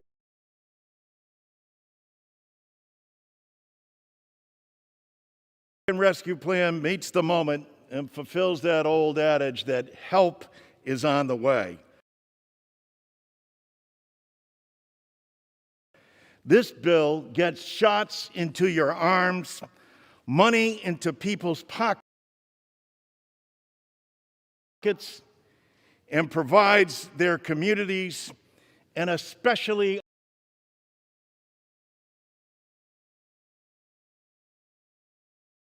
our schools, with the relief that it needs. In Connecticut, 1.5 million working families will receive $4 billion. This relief is felt by those families. I say to my colleagues, as those families sit across the kitchen table and look across each other and talk about their day-to-day needs and what they need to be met, what needs to be met, Mr. Speaker. And so, this bipartisan relief package that we've put forward, and I say bipartisan because when you talk to the general public and when you talk to the people that need this relief directly, you see that more than 70% Democrats, Republicans, and unaffiliated support this bill. Thank you, Mr. Neal. Gentleman's time has expired. Gentleman from Massachusetts reserves. Gentleman from South Carolina is recognized. Thank you, Mr. Speaker. What my friends across the aisle are saying is here, your $1,400 check, but don't look at what I'm doing behind my back with the other part of the $5,500 I'm borrowing in your name and the names of each of your children. And with that, Mr. Speaker, I yield 1.5 minutes to Mr. Reed from New York. Gentleman from New York is recognized for 1.5 minutes. Thank you, Mr. Speaker, and thank the gentleman for yielding. And Mr. Speaker, I don't need a sheet of paper to express my words here today. I rise in objection to this bill because this bill is being passed on the backs of 500,000 plus of our fellow American citizens' deaths. Under the guise that you're passing a bill on a partisan basis on their souls in order to do COVID relief. This isn't relief. This is because you guys won the majority, and I'm speaking to the American people to speak truth. You won the majority, you took the opportunity to put forth an agenda, and you didn't include bipartisan support. I had one simple amendment on this bill. $1,400 is going to go to convicted child molesters in state prisons. What is that doing to stimulate the economy? Why does a child molester who is sitting in state prison need $1,400 to buy cigarettes or play video games in state prison? That is your priorities. That's what you put in this bill. And you didn't even debate our bipartisan amendment to try to have that included. Let's be honest with the American people. You're playing politics. You're carrying forward an agenda.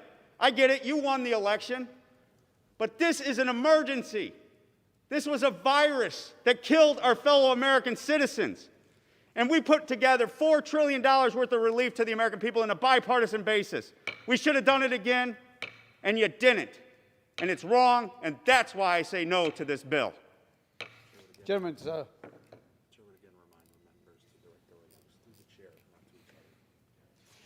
time has expired. Members are again reminded to direct their comments to the chair. At this time, the gentleman from South Carolina will reserve. Gentleman from Massachusetts is recognized. Thank you, Mr. Speaker. I would just recognize myself for 10 seconds. The gentleman from New York, my friend, knows that that decision was rendered by a federal judge, not by this chamber. With that, let me yield 1 minute to the gentleman from New Jersey, Mr. Pascrell, chair of the Oversight Subcommittee, who has led on a number of provisions, including extending the Earned Income Tax Credit to Puerto Rico. Gentleman from New Jersey is recognized for 1 minute. Thank you, Mr. Speaker. Thank you, Mr. Chairman, for your great work. And a lot of people are waiting to get this done today. Mr. Speaker, it's up to us to help Americans who can't buy their groceries or pay their rent and are not in prison. It's up to us to protect seniors in nursing homes. It's up to us to ensure every American has quality health insurance and is able to get vaccinated. These are Congress's burden, our burden. I'm voting yes because Ingrid from Rutherford told me it would help her pay the rent or utilities. How can I say no to that? I'm voting yes because Bradley from Fort Lee told me that a new stimulus was the only way he could get help for his kids until he finds work. I'm voting yes for that. Our cities and states are being bled into bankruptcy. They contemplate cuts to public safety and schools that will be felt for a generation without us acting. Americans are crying out for help, Mr. Speaker. Can you hear them? They have given us the burden to act. Today we're going to deliver. We should be happy today. We should not be angry. Expired. Thank you. I yield back. Gentleman from Massachusetts reserves. Gentleman from South Carolina is recognized. Mr. Speaker, I yield 2 minutes to the gentleman from Illinois, Mr. LaHood. Gentleman from Illinois is recognized for 2 minutes. Mr. Speaker, I rise today in opposition of the Democrats' so-called COVID relief bill. Congress's focus should be specifically dialed in on crushing this virus, creating jobs, and getting our economy back open. Unfortunately, this package falls well short. As we've battled the COVID pandemic over the last year, the economic stress placed on communities that I represent in central and west central Illinois has been immense. Congress acted 5 times in a bipartisan way over the last year, creating over $3.7 trillion to help keep businesses and workers afloat and support the healthcare community, all of which we supported. As of today, more than $1 trillion of those budgetary resources is still available, including money for state and local governments, small businesses, and schools. Congress can do more to support the economic recovery from COVID, but our efforts must be targeted. We cannot spend our way out of this crisis. In Illinois, we've seen the negative impact of the tax and spend agenda that put our state on the path to economic disaster. The proposed stimulus plan by the Biden administration will impose new burdensome costs, regulation, and rules on small businesses, making the recovery even more difficult. It is disheartening that following calls for unity in his inauguration, President Biden's first major legislative agenda item was partisan and specifically designed not to allow Republican input. Instead of rewarding fiscally irresponsible states with huge bailouts, Congress should work together to incentivize growth, focus on job creation and vaccine distribution. To generate a strong economy, we need to get government out of the way, open our communities, and enable Americans to thrive. I yield back. Gentleman yields back. Gentleman from South Carolina reserves. Gentleman from Massachusetts is recognized. Thank you, Mr. Speaker, and let me yield 1 minute to the gentleman from Maryland, the distinguished majority leader of our House, Mr. Hoyer. Gentleman from Maryland is recognized. Thank you, Mr. Speaker, and I want to thank the distinguished chairman of the Ways and Means Committee for yielding. Some of us have been here for some period of time. Some of us have heard this debate before. My friend, Mr. Reed from New York, opined, and others have opined, about how we passed a number of bipartisan bills, 5 to be exact. March 4th, March 14th, March 27th, April 24th, and then we had a hiatus because the majority leader of the Senate said we ought to take a break and see what happens, and the minority leader of the House said the same thing. So we didn't take any action. And frankly, tens of thousands of people died, hundreds of thousands of people died. Now, I point out that we've acted 5 times, 415 to 2, 363 to 40. A voice vote on the CARES Act, $2 trillion.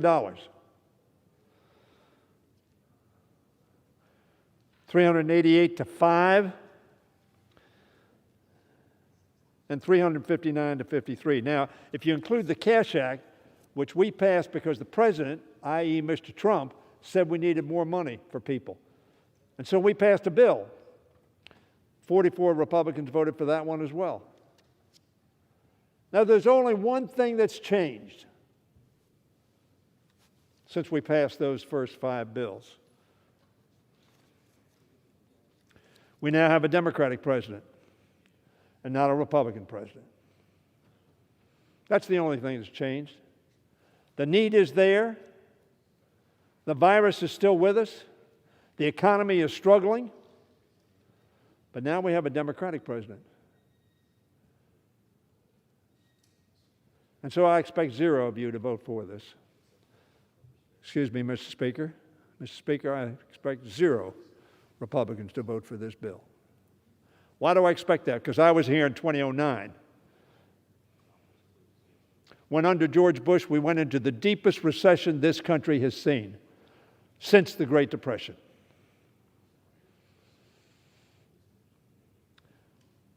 Very frankly, Mr. Speaker, we passed 2 major pieces of legislation to deal with that recession. One was called TARP, the Troubled Asset Relief Program. Republican president, Democrats passed that bill. Only a third, Mr. Speaker, of the Republicans would support President Bush. You can shake your head, but you look at the record, that's the fact. That is the fact.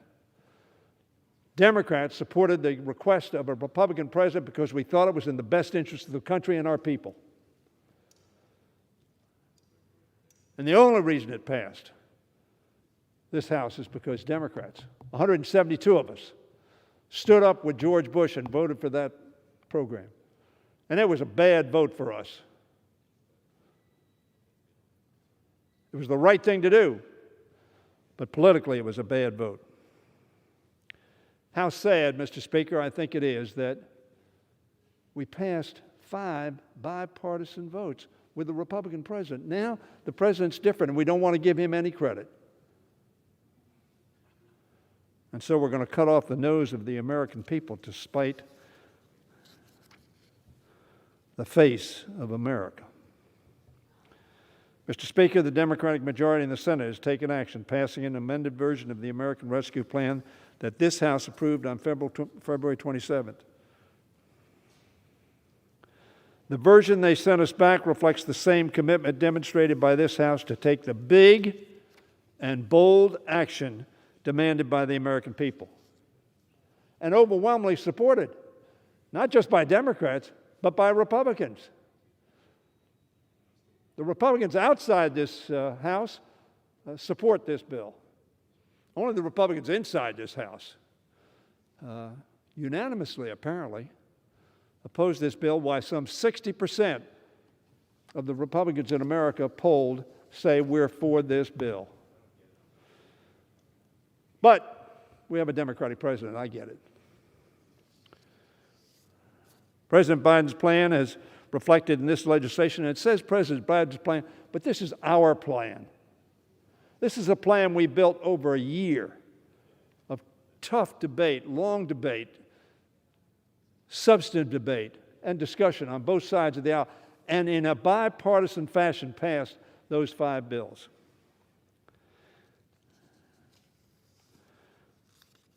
This bill is consistent with the measures we passed last year to confront the challenges to our public health and economic well-being, achieves a number of critical goals. It puts vaccine into Americans' arms. It will put money in Americans' pockets. It will put children back in classrooms. It will put millions of Americans back to work and reopen businesses safely. And it will put at ease the front line and essential workers who are in the public sector, like teachers, the first responders, by ensuring that state, local, tribal, and territorial governments can keep them employed. Mr. Speaker, the American people overwhelmingly support this legislation, with more than 3/4 in favor of its enactment, according to a Morning Consult poll from March 3rd. I'd like to see some of the RNCC polls, because I think they give the same message. But of course, maybe those people polled didn't realize there was a Democratic president. Heaven forbid that we vote for something that a Democratic president wants. Mr. Speaker, I put our party up to any kind of analysis in terms of our bipartisan support for Republican presidents when we thought it was in the best interest of the country. Nearly 6 in 10 Republicans want to see this bill passed. Listen to your people. I'm surprised that more of our Republican colleagues are not planning to vote for this legislation. I hope they'll do so. I hope they'll do so because I think it's in the best interest of our nation, of our families, of our individuals, of our businesses, of our economy. I hope they will join Democrats in taking action to help the nearly 10 million Americans who are out of work compared to this time last year. We waited. This is what happened. I hope they will also join Democrats in voting to extend expanded unemployment insurance benefits that would otherwise lapse for more than 11 million families this weekend, and to make good on our promise to send another round of $1,400 stimulus checks to most Americans. What are they going to do with that check? They're going to put it in the economy, and it's going to grow the economy and create jobs. And I hope they'll join us in supporting a massive effort at deploying vaccines and testing so we can defeat this virus. The American Rescue Plan means an end to failed approach of hitting the pause button. It didn't work. It's time to hit the start button. It's time to start building back better through bold action. That's a political slogan. I like it. I have a Make It in America slogan myself. But this is not about slogans. It's about investment in our country, in our economy, and in our people, our families, our children, and yes, the most vulnerable among us. That's what my faith teaches me to do. This is a vote to face our challenges with all of our strength and resolve. This is a vote to have each other's backs as fellow Americans in this time of difficulty.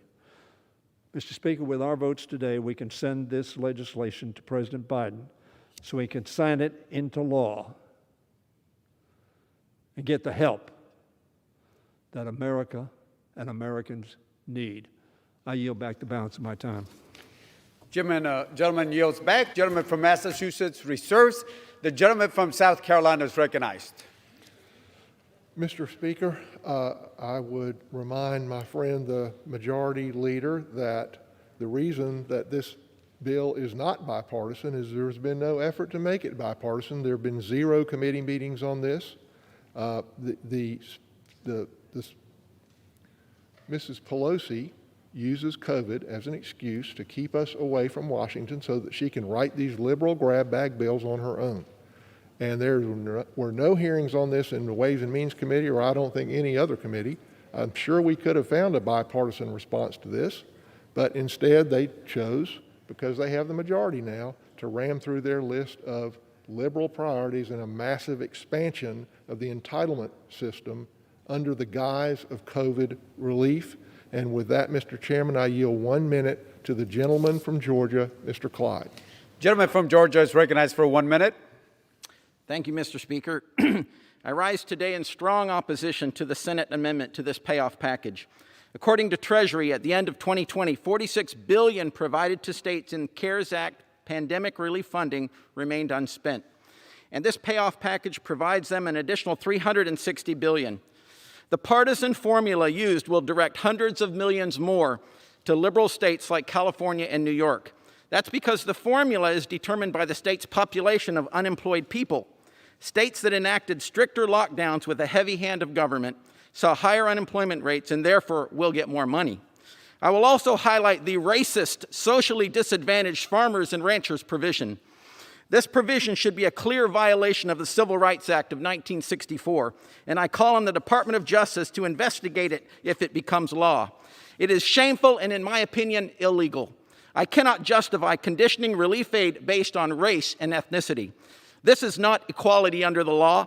Federal aid dollars should be colorblind, and this bill puts the federal government in a precarious position. I urge my colleagues to vote no on this relief package. Gentleman yields back. Gentleman from South Carolina reserves. Gentleman from Massachusetts is recognized. Thank you, Mr. Speaker. I ask unanimous consent to include a statement in the record regarding Section 9706 of the bill. Without objection. Mr. Speaker, I'm glad Mr. Hoyer also pointed out that many of us did support President Bush's rescue package. I voted for it twice. We met with Hank Paulson, the Secretary of the Treasury, in the Ways and Means Committee library, and he said, you have to do this. We followed suit and supported it. I want to yield 1 minute to the gentleman from Illinois, Congressman Davis, Chair of the Worker and Family Support Subcommittee, who has been a champion for the expanded child care credit in this legislation. Mr. Speaker, this is the day that millions of Americans have been waiting for, and now it's here. This is the day that we get serious about cutting child poverty in half, putting millions of doses in the arms of people, vaccinations that they will get. This is the day that individuals, when they know that their unemployment check is coming, they have hope because now they can pay their rent, pay the mortgage, buy the baby milk, get the automobile repaired. This is the day that the pastor in my church would say that the Lord has made. Let us rejoice and be glad in it. I say this is the day that we restore the economy of America and save our nation. Thank you, Mr. Speaker, and I yield back. Gentleman yields back. Gentleman from Massachusetts reserves. Gentleman from South Carolina is recognized. Thank you, Mr. Speaker. I would respond to the comments of my friend, the chairman of the Ways and Means Committee, when he said that he voted in favor of the bill when Hank Paulson came over and said it's something we needed to do, as opposed to this bill, which President Obama's former director of National Economic Council warned about consequences of this bill for the value of the dollar and financial stability because of the excessive borrowing that we're doing. Again, folks back home, we're borrowing $5,500 in your name and your wife's name and your children's name and giving you $1,400 of it. And President Biden's chief of staff boasted about this bill, that this is the most progressive domestic legislation in a generation. So it's no surprise, Mr. Speaker, that there is no bipartisan support for this bill. And Mr. Speaker, I reserve. Gentleman reserves. Gentleman from Massachusetts is recognized. Mr. Speaker, I want to yield 1.5 minutes to the gentleman from New Jersey, Chairman Frank Pallone of the Energy and Commerce Committee. Gentleman from New Jersey is recognized for 1.5 minutes. Thank you, Mr. Speaker. I heard some of the Republican members say they want to fight the virus, yet they're voting no on this bill. Well, I would say you should do the opposite. If you want to fight the virus, you should be voting yes on this bill. Unlike under President Trump, when there was no national plan to fight the virus, under President Biden, for the first time, we have a national plan to fight the virus that does not force states and local governments to compete with each other for testing, contact tracing, and medical supplies. The American Rescue Plan will support the national effort to ramp up distribution and administration of life-saving COVID-19 vaccines, as well as the implementation of a national testing strategy that will help us quickly track and contain the virus. It also includes the largest expansion of health care coverage since the passage of the Affordable Care Act, including lower monthly premiums for millions of Americans and a coverage expansion for millions under Medicaid who are currently uninsured. Mr. Speaker, the American Rescue Plan lives up to its name. It rescues families by providing critical utility bill assistance so they can keep their lights on, the heat working, and the water running. It rescues kids by boosting internet connectivity to bridge the digital divide and close the homework gap. Mr. Speaker, the American people are hurting. This legislation will rescue our families, our communities, and our nation as we continue to confront this devastating pandemic and the ongoing economic crisis. It's time to act, and this is the bill to bring us forward. Thank you, Mr. Speaker. I yield back. Gentleman yields back. Gentleman from Massachusetts reserves. Gentleman from South Carolina is recognized. Mr. Speaker, I ask unanimous consent that Mr. Brady, the Republican leader of the Ways and Means Committee's statement in this bill, on this bill, be included in the record. The request will be covered by General Leaf. And I reserve, Mr. Speaker. Gentleman reserves. Gentleman from Massachusetts is recognized. Thank you, Mr. Speaker. I want to yield 1 minute to the gentlelady from California, Congresswoman Sanchez, who was a lead supporter of expanding the child tax credit and a long-standing advocate for helping laid-off workers through COBRA. The gentlewoman from California is recognized for 1 minute. Thank you, Mr. Speaker. I rise today to support the American Rescue Plan, and I want to thank Chairman Neal for his work to ensure that this package keeps our promises. This rescue plan is transformative. It is the biggest investment in American families in a generation. It puts shots in arms, money in pockets, children back to school, and people in jobs. It invests in research, development, and production to get vaccines out to all Americans. It helps keep people in their homes and apartments. It puts food on the tables of families who are experiencing hunger. It supports 27 million children with an expanded child tax credit.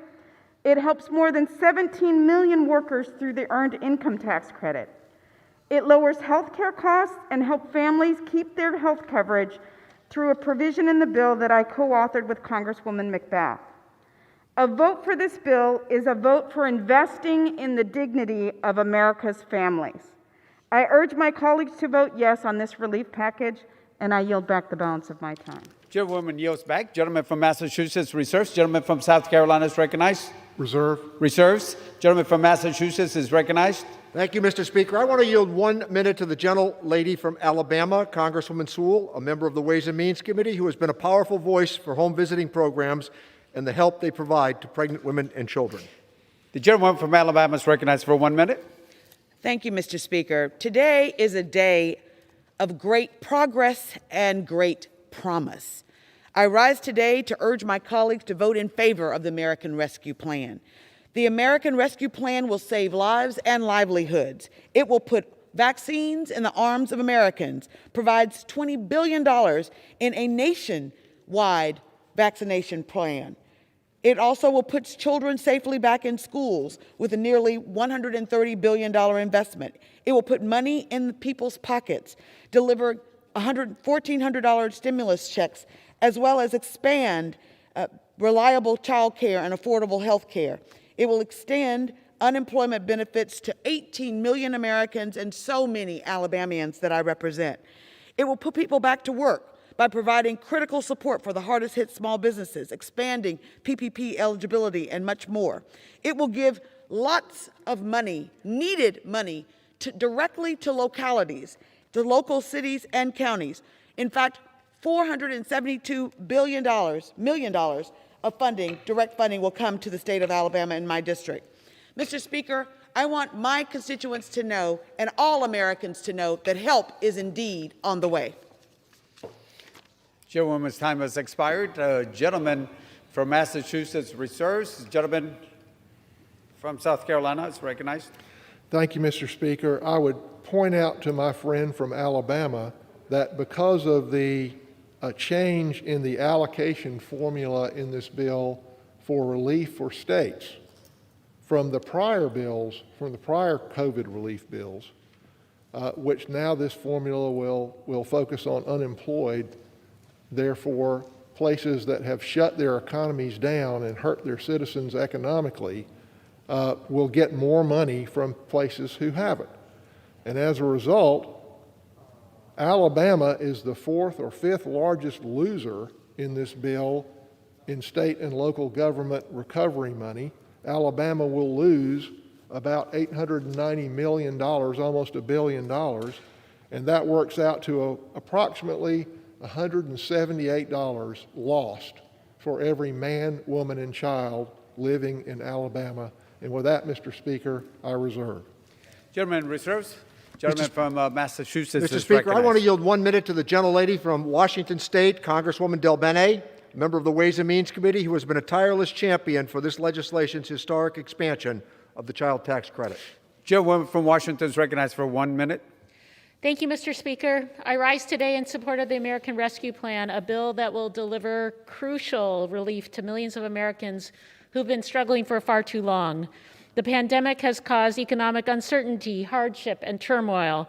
An estimated 8 million people have fallen into poverty during this crisis, making the need for relief even greater. This bill includes an anti-poverty measure I have fought for, an expansion of the child tax credit. The expansion will provide increased payments to help families pay bills and buy essentials. The expansions in this bill are estimated to cut child poverty in half. This will transform the lives of many families and children. As chair of the new Democrat coalition, I'm working to make the child tax credit permanent with Representatives DeLauro and Torres. Democrats are united around our shared goal to rebuild the middle class and make some of the biggest anti-poverty reforms in a generation. I welcome my colleagues on the other side of the aisle to join us. Lifting children out of poverty should not be partisan. The American Rescue Plan will get our economy back on track and crush the virus. I urge my colleagues to vote yes on this critical legislation, and I yield back. Gentlewoman, time has expired. Gentleman from Massachusetts reserves. Gentleman from South Carolina is recognized. Thank you, Mr. Speaker. I would remind the gentlelady that we are borrowing $5,500 for every man, woman, and child in the entire country with this $1.9 trillion bill, and that we're using that money to expand entitlement programs, including the child tax credit.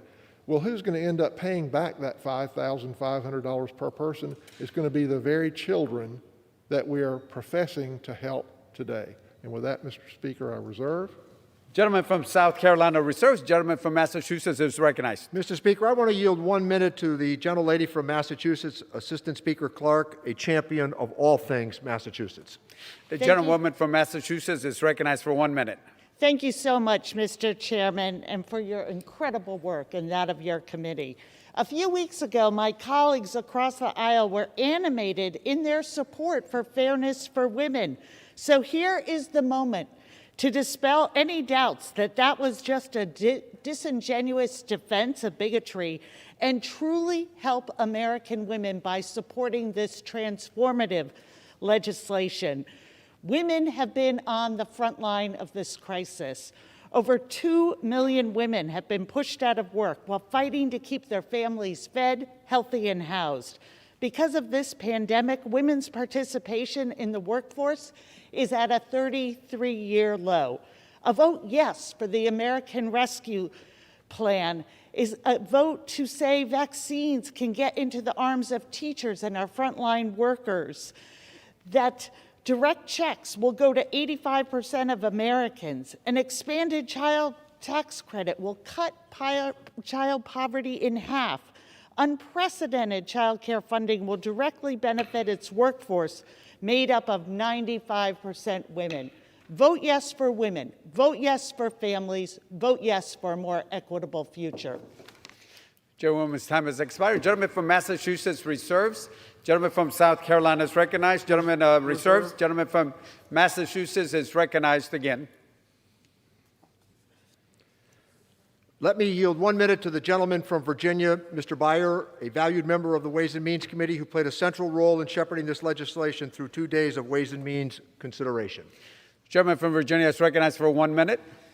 Thank you, Mr. Speaker, and thank you, Mr. Chairman. Mr. Speaker, my vote today for the American Rescue Plan will be the most consequential vote I have ever cast. Today, we showed that democracy works. Today, we make available all the resources needed to end a pandemic that has killed 527,000 Americans. Today, we lift millions of American children out of poverty. Today, we make the investment to get our children back to school safely. Today, we authorize economic income payments to millions of our citizens behind on their rents and car payments and unable to buy groceries. Today, we extend unemployment insurance for the 10% of Americans still out of work because of the virus. Today, we send national help to those state and local governments who employ the heroes who provide our quality of life. Police, firefighters, teachers, child protective service workers, sanitation workers, and many others. And today, we reject the social Darwinism of our Republican friends. We reject the ethic of every man, woman, and child for themselves. Mr. Speaker, I'm proud to vote for this bill today, and I yield back. Gentleman yields back. Gentleman from Massachusetts reserves. Gentleman from South Carolina reserves. Gentleman reserves. Gentleman from Massachusetts is recognized. Thank you, Mr. Speaker. I want to yield 1 minute to the gentleman from Pennsylvania, a member of the Ways and Means Committee, Congressman Evans, who has been a leader on expanding the Earned Income Tax Credit.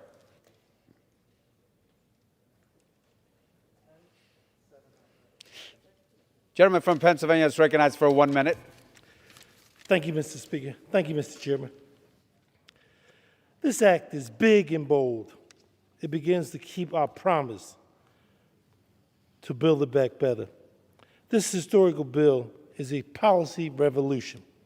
It includes cutting child poverty in half, expanding earned income tax credit for essential workers, and saving the very important people's pension.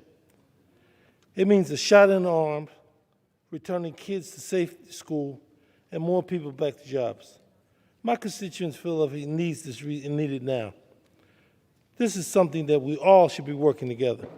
I thank the chairman and the Ways and Means Committee and all of the staff for working effort to save this very important act. This is something that we need long to do, and I'm glad to be a part of it. Thank you. I yield back the balance of my time. Gentleman yields back. Gentleman from Massachusetts reserves. Gentleman from South Carolina continues to reserve. Gentleman from Massachusetts is recognized. Mr. Speaker, I want to yield 1 minute to the gentleman from California, Congressman Panetta, a member of the Ways and Means Committee, who was one of the loudest voices for expanding the Employee Retention Tax Credit and a leader on all provisions that will improve care for nursing home residents. Gentleman from California is recognized for 1 minute. 1 year ago this week, we left Congress early because of COVID-19. Since then, our entire way of life has been upended with the worst pandemic in a century, where at times we weren't taming this COVID tiger, we were just riding it. Yet despite that rough ride, we did our job in Congress with 5 massive relief bills that kept the economy afloat, the poverty rate flat, and put us in a position where right now we're neck and neck in this race between injections and infections. Yet my colleagues on the other side want to slow us down by voting no, claiming process or price or pork or politics. Well, I support the American Rescue Act, not just because we need to speed up our response, but because this bill is about people, their health, their vaccines, their jobs, their businesses, their local governments, and our kids in schools safely. So let's do our job. Let's defeat this disease. Let's win this race by voting yes on the American Rescue Act. Thank you. Gentleman yields back. Gentleman from Massachusetts reserves. Gentleman from South Carolina is recognized. Mr. Speaker, I would remind my friend that only about 9% of this bill actually goes to speed vaccine production and delivery around the country. And if more of that were occurring in this bill, where there may be more bipartisanship, this bill is a misnomer called a COVID Recovery Act, when in fact it is just an expansion of entitlements that will make people more dependent on the government and will lessen their opportunity and heap debt on our children and our grandchildren. Reserves, gentleman from Massachusetts is recognized. Mr. Speaker, I want to yield 1 minute to a valued member of the Ways and Means Committee, the gentleman from California, Jim Gomez, who fought hard to ensure that all mixed status families are eligible to receive the economic impact payments and emergency assistance under this legislation. Gentleman from California is recognized for 1 minute. Mr. Speaker, I represent Los Angeles, California, considered by many as one of the epicenters of the COVID-19 pandemic. In my district, working families are struggling to pay bills, small businesses are trying to stay afloat, and countless others are doing everything they can to keep a roof over their heads. They need us to pass the American Rescue Plan. Throughout California, essential workers, many of them Black and Latinos, are keeping our economy running. Frontline healthcare workers are exhausted for caring for their patients day after day, month after month during this pandemic. And local organizations are distributing food every single day to those in need. They need us to pass the American Rescue Plan. And across the country, people are terrified that they or a loved one will get COVID-19 before being vaccinated and end up in the hospital or dead. And they are scared that the American dream is drifting further and further away. They need us to pass the American Rescue Plan. That's why 75% of Americans support this plan. Democrats, Republicans, independents from red states and blue states, they're urging us to pass this plan. And they're urging their members to listen to them. They're urging my colleagues on the Republican side of the aisle to not turn a deaf ear to their calls and do the right thing and vote with the Democrats to pass this plan. Thank you, and I yield back. Gentleman yields back. Gentleman from Massachusetts reserves. Gentleman from South Carolina. Reserve. Reserves. Gentleman from Massachusetts is recognized. Mr. Speaker, I want to yield 1 minute to the gentleman from New York, Congressman Swazi, a member of the Ways and Means Committee who has been a champion for provisions to shore up the multi-employer pensions. Gentleman from New York is recognized. Thank you, Mr. Speaker. The other side of the aisle is peddling a false narrative. This bill's not loaded with pork. It's not a blue state bailout. It's a comprehensive plan to help people crushed by the virus, beat the pandemic into the ground, and ensure a rapid economic recovery. Yet my friends across the aisle and their cable news and social media enablers continue to promote fake news. Let's set the record straight. It's true that 9%, their favorite talking point, 9% or $171 billion is for vaccines, testing, and other healthcare infrastructure. Well, what about the other 90%? $424 billion for $1,400 stimulus checks, $350 billion for struggling state and local governments, $246 billion for unemployment insurance, $219 billion for children and child care so parents can return to work, $178 billion to help reopen schools, $109 billion for farmers and small businesses, $28 billion for restaurants and live venues, $40 billion for renters and homeowners who need assistance. Let's pass this bill. Stop the phony baloney talk points and get the American people the relief they need. Thank you, Mr. Speaker, and I yield back my time. Gentleman yields back. Gentleman from Massachusetts reserves. Gentleman from South Carolina is recognized. I would remind my friend, Mr. Speaker, that what we're doing here is waving a $1,400 check in front of our constituents here and say, look at this, but we're like the Wizard of Oz. Don't look at what's going on behind the curtain, because actually what we're doing with this $1.9 trillion bill is we're borrowing $5,500 for every man, woman, and child in this country, and we're giving them $1,400 so it's palatable to them. We're giving them a little sugar. We're not reminding them about the $4,100 other dollars that we're borrowing in their name, of which $1,067 goes to bail out blue states like New York and California. $177 of their money, of that $4,100, goes to bail out union pension plans. $750 of folks back home, of your $4,100 that we're borrowing in your name and your wife's name and your kids' names, is going to extend unemployment benefits to pay people more to sit home than they can make at work. $34 goes to museums and Native American language preservation, $393 for K through 12, and $120 goes to colleges and universities of your money, each of your money, and there's no requirement that they reopen. $58 goes for public health organizations, including Planned Parenthood. So this bill, again, is simply a guise. COVID relief, no. As Mr. Clyburn said, let's use this disaster to mold things to our vision, and they're doing exactly that. This is a massive expansion of the entitlement program. I reserve. Gentleman reserves. Gentleman from Massachusetts is recognized. Thank you, Mr. Speaker. I want to yield 30 seconds to the distinguished gentlelady from Michigan, Congresswoman Lawrence. Gentlewoman from Michigan is recognized for 30 seconds. Mr. Speaker, the scale of our relief bill must match the scale of this crisis, and the American Rescue Plan meets this moment.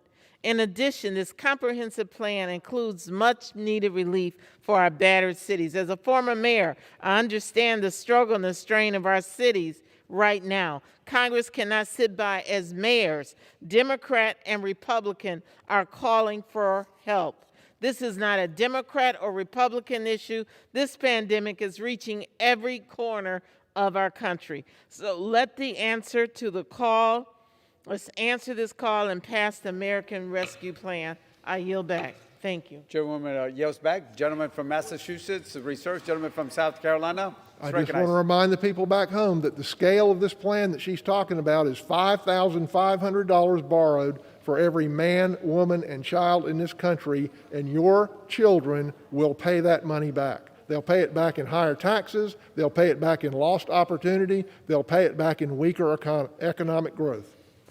Gentleman reserves. Gentleman from Massachusetts is recognized. Yield 30 seconds to the gentlelady from New Mexico, Congresswoman Ledger-Fernandez. Gentlewoman from New Mexico is recognized for 30 seconds.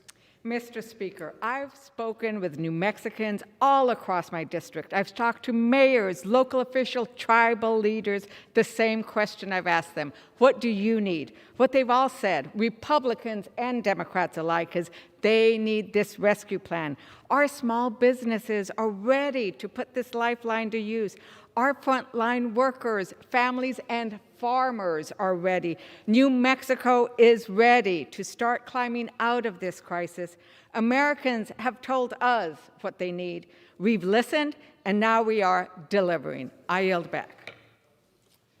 Gentlewoman yields back. Gentleman from Massachusetts reserves. Gentleman from South Carolina is recognized. I reserve. Gentleman reserves. Gentleman from Massachusetts is recognized. Mr. Speaker, could I inquire as to how much time is left for both sides? Gentleman from Massachusetts has 3 minutes, and gentleman from South Carolina has 7 minutes. We are prepared to close. Gentleman's recognized. Mr. Speaker, more than once today, there's been reference to the recovery bills at the end of the Bush administration and the beginning of the Obama administration coming out of a very bad financial crisis. And of course, this COVID pandemic has led to a financial crisis in this country. But the difference in the response here is stark between the two. Coming out of the Bush administration and into the Obama administration, we expanded government, we raised taxes, we expanded regulations, and we adopted recovery bills that weren't focused on economic growth. And the result of that was through 8 years of the Obama-Biden administration, we had stagnant growth.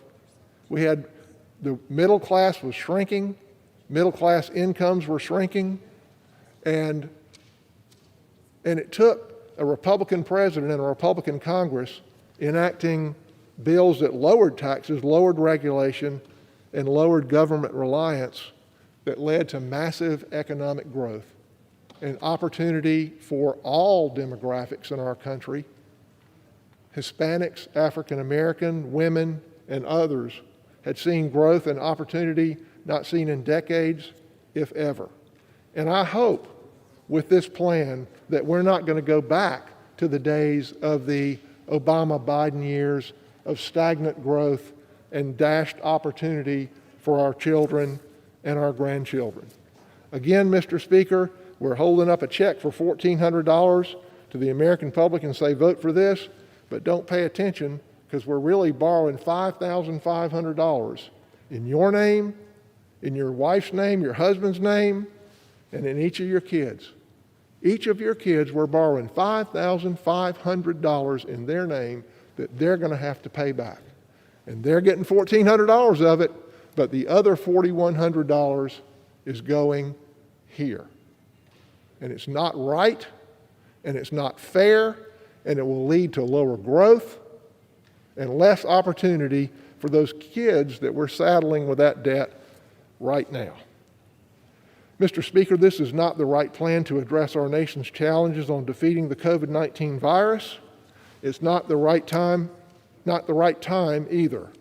There's still $1 trillion in unused funds from previous packages that were bipartisan, that were targeted, that were not merely misnamed liberal grab bags.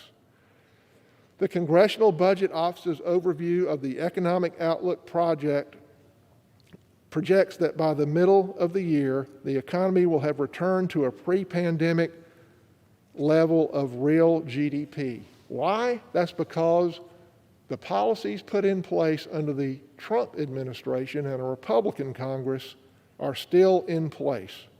Lower taxes and lower regulation. That's why, as opposed to the Obama-Biden recovery, which in 8 years still had not recovered, the economy is quickly coming back to pre-pandemic levels right now.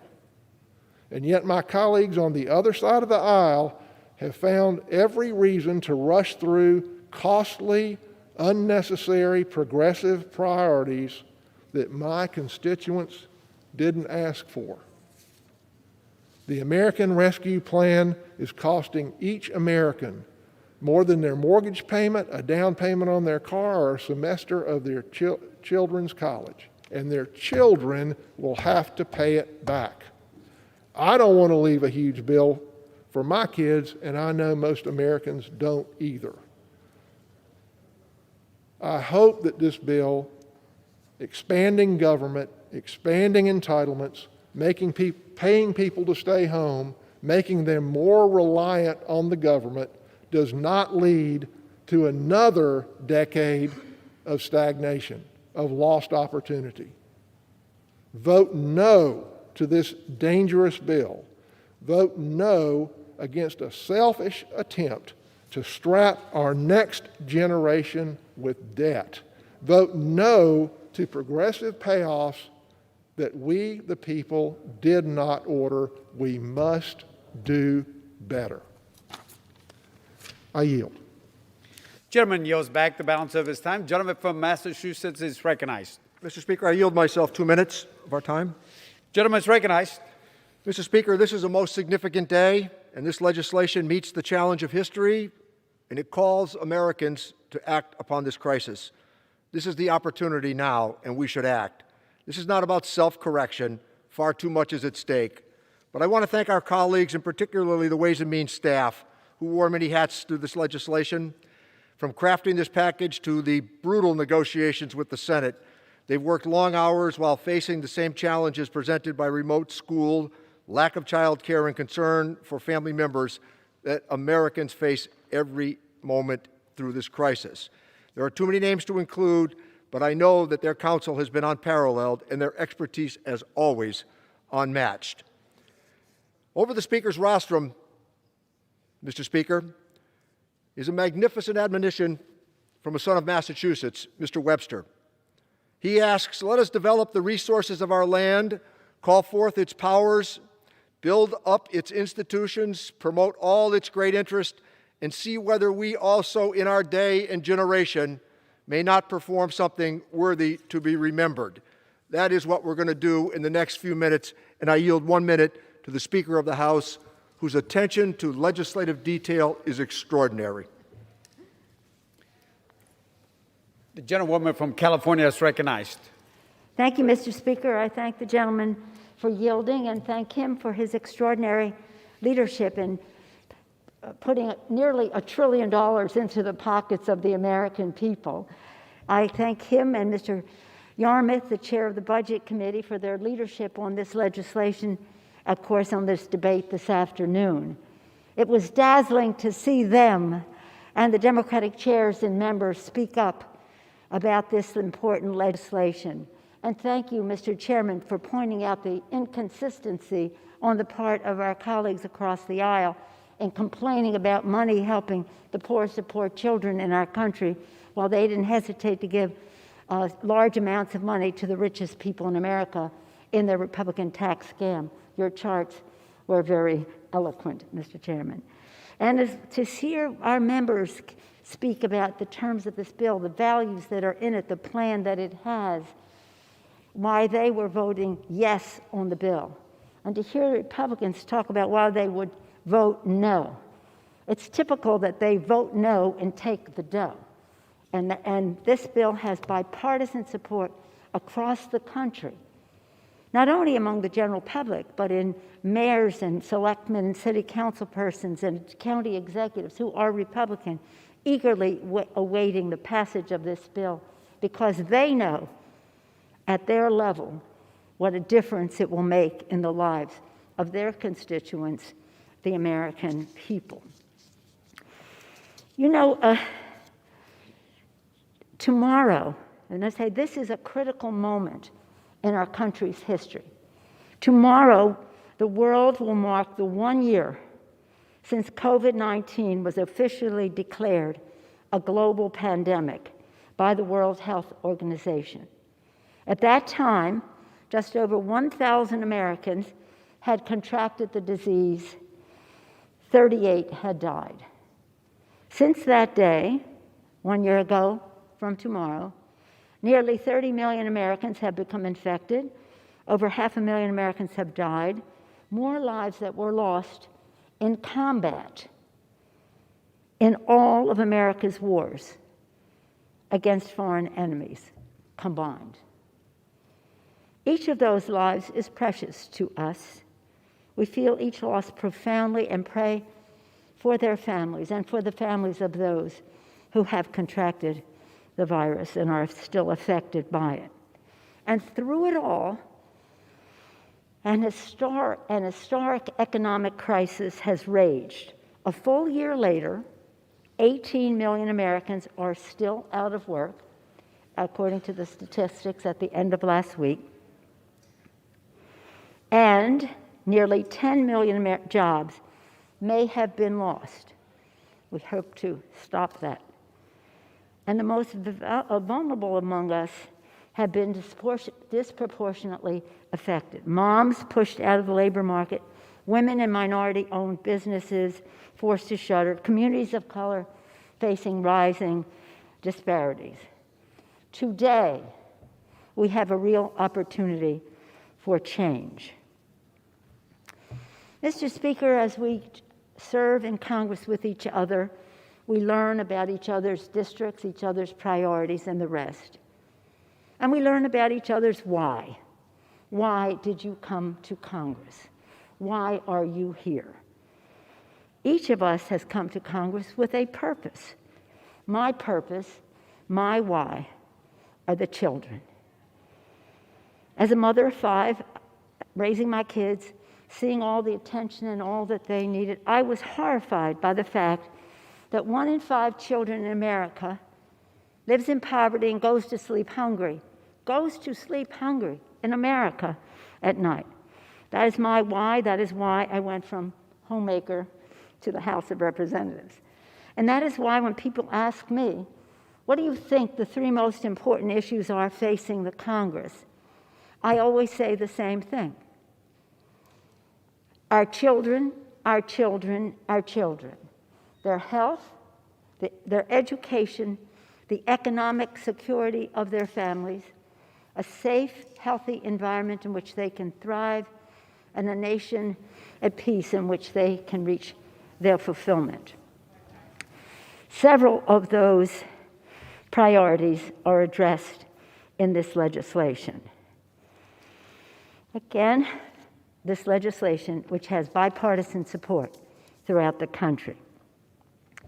The Biden, and he praises on President Biden for the values, for the vision, the strategic thinking, for the knowledge that he has brought to what, as you said earlier, we had in the works for a while, but freshened up by current events the vaccine, and what those possibilities are. The Biden American Rescue Plan is about the children, their health, their education, the economic security of their families again. Our children's health is greatly protected by crushing the virus and by expanding access to health care through the Affordable Care Act expansions in here, Medicaid through FMAP, and in other ways as well.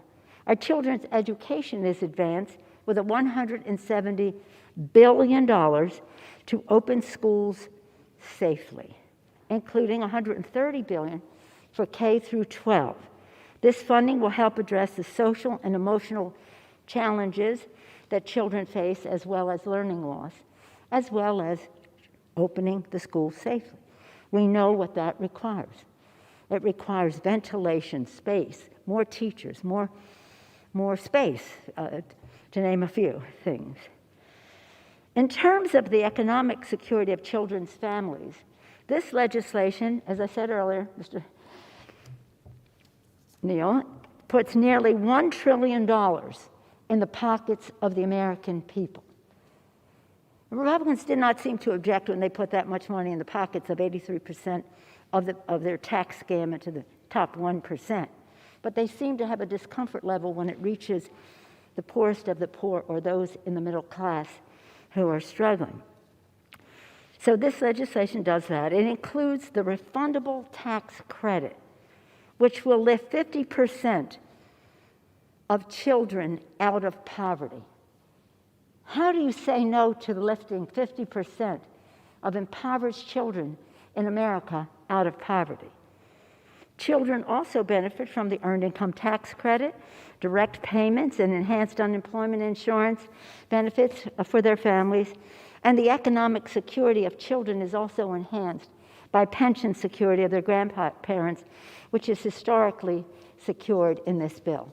Sometimes when I have young people come to my office and ask them, it's all about the children, it's all about the future, high school students, college students, they talk about the security of their grandparents as important because to the extent that their parents can focus on them rather than worry about the financial security of their grandparents, it's very important to the family across the board. For the children, the American Rescue Plan also includes $12 billion in nutrition assistance to help the estimated 11 million children still going hungry. When I talk about this with my family, I say to my kids, you know, there are millions of children food insecure in our country. That's horrible. They'll say, Mom, just say it another way. They're hungry. They're hungry. Some only get their food at school. They go to sleep hungry. If you call that food insecurity, okay, but understand this. These little children are hungry. $12 billion. $43 billion in rental, homeowner, and other housing assistance so that children of families who are on the verge of eviction can have the comfort of knowing that that won't happen. They'll have the comfort of home. $45 billion of child care to keep children learning and parents earning. That is always necessary, but even more so with the 2.3 million women losing their jobs, many of them moms. Now, everything that I mentioned here is related to the coronavirus. We have hunger issues in our country, bigger than even this. We have housing issues, we have child care issues, and the rest, very important in our country, and it requires more than this. But this is coronavirus-centric. Child care, I'll say it again, $45 billion, most of it for child care, a little bit of it for Head Start, parents, children learning, parents earning. This is important and central to how families get through this crisis, coronavirus crisis. All of these provisions in the bill are enhanced by strengthening the support for our heroes at the state and local level. Hence, our bill was called the HEROES Act. Much of that is contained in this legislation. Heroes, because our workers at the state, county, and local level, our healthcare workers, our first responders, police and fire, our sanitation, transportation, our food workers, our teachers, make our lives possible and make the existence of our children better. Because many of these jobs are jobs that are needed. Whatever we spend on education in this bill is a small percentage of what state and local government spends on education. More than 90% of it comes from the state and local. So in this legislation, we are ensuring that state and local government keep them in their jobs, these heroes that we talked about, and will help fight the fiscal pressure that they have because of the cost of addressing the coronavirus crisis, as well as revenue lost because of shutdowns and the rest. I was raised in a mayor's household as a daughter and sister of a mayor of Baltimore. The recognition of the role that local government plays is very important to me, local and state. But the local government is the first line of defense, and we are determined to fight any attempts to weaken what was in this legislation for local government.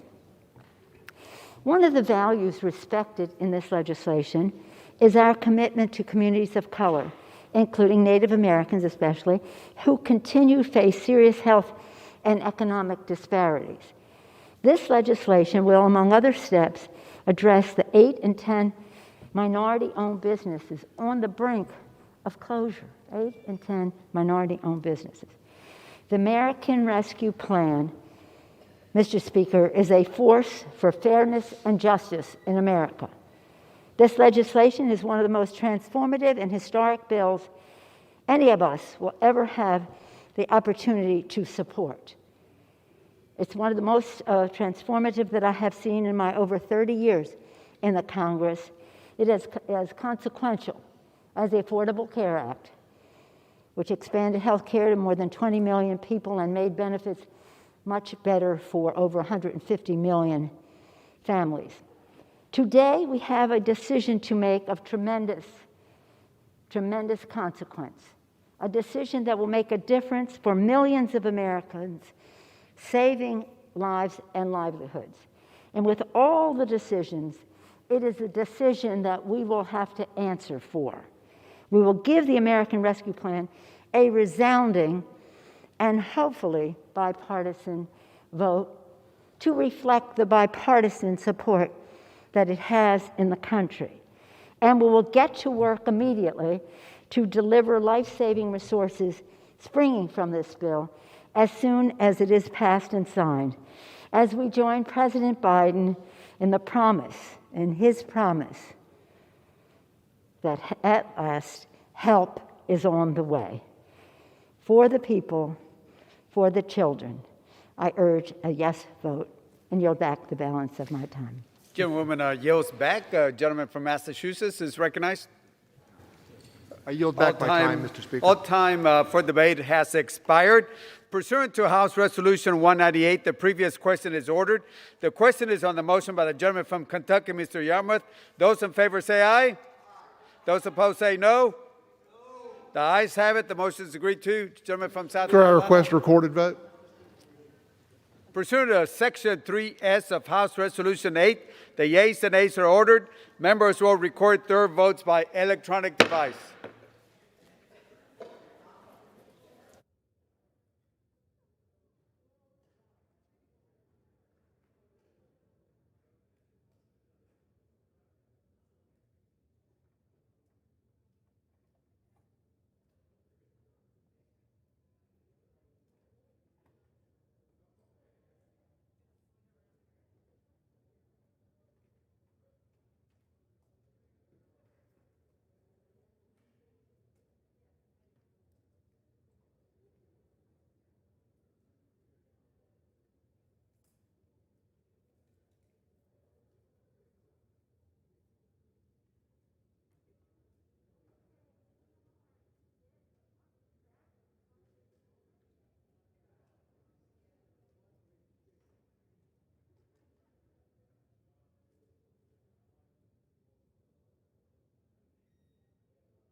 What purpose does the gentleman from Pennsylvania seek recognition?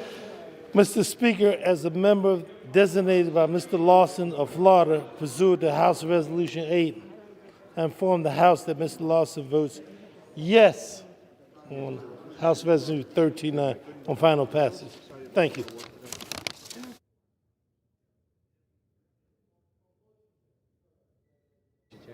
Mr. Speaker, a motion to concur on Senate. Gentleman from Pennsylvania. Designated by Mr. Lawson of Florida, pursuant to House Resolution 8, I inform the House that Mr. Lawson will vote yes on the motion to concur on Senate amendments.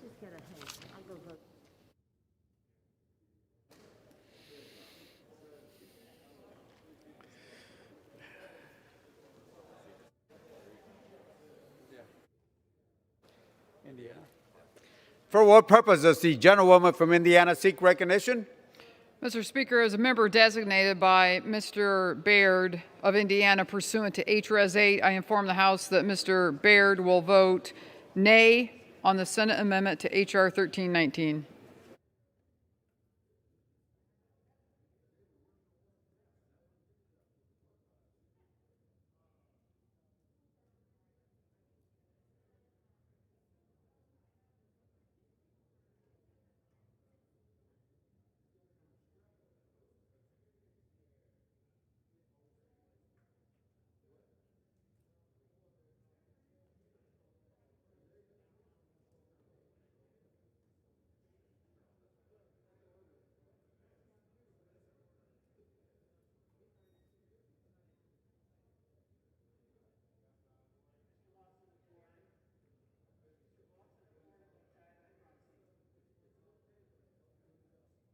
What purpose does the gentlewoman from New Mexico seek recognition?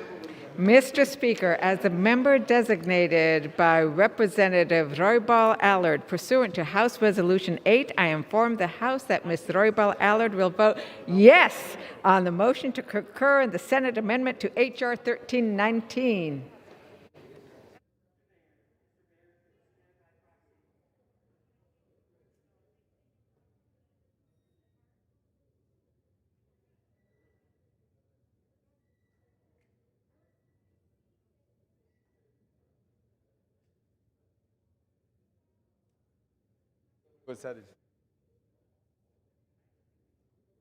For what purpose does the gentleman from New York seek recognition? As the member designated by Chairwoman Eddie Bernice Johnson pursuant to H.Res. 8, I inform the House that Chairwoman Johnson will vote yea on H.R. 1319. As the member designated by Chairwoman Zoe Lofgren pursuant to H.Res. 8, I inform the House that Chairwoman Lofgren will vote yea on H.R. 1319.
purpose does the gentleman from Virginia seek recognition? 50 of them. Mr. Speaker, as a member designated by Mr. Liu, pursuant to HRS 8, I inform the House that Mr. Liu will vote yes on the motion to concur in the Senate amendment to H.R. 1319.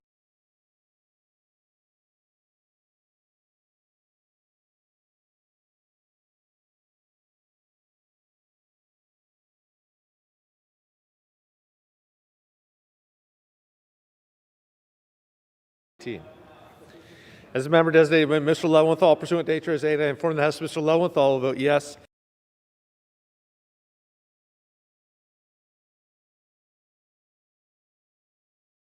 on the motion to concur in the amendment to H.R. 1319. As a member designated by Ms. Barragan, pursuant to HRS 8,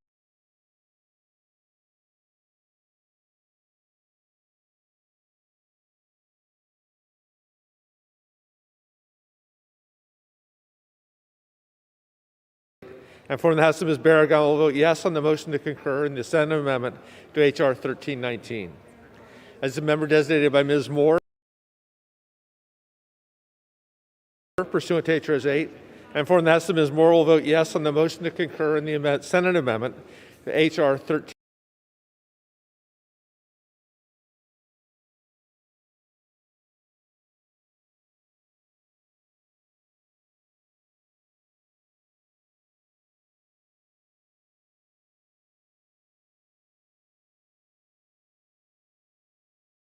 1319. And as the member designated by Mr. Cohen, pursuant to HRS 8, I inform the House that Mr. Cohen will vote yes on the motion to concur in the Senate amendment to H.R. 1319.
For what purpose does the gentlewoman from Kansas seek recognition? Mr. Speaker, as the member designated by Mr. Cleaver pursuant to HRS 8, I inform the House that Mr. Cleaver will vote yes on the motion to concur in the Senate amendment to H.R. 1319. As the member designated by Mr. Allred pursuant to HRS 8, I inform the House that Mr. Allred will vote yes on the motion to concur in the Senate amendment to H.R. 1319. As the member designated by Mr. DeFazio pursuant to HRS 8, I inform the House that Mr. DeFazio will vote yes on the motion to concur in the Senate amendment to H.R. 1319.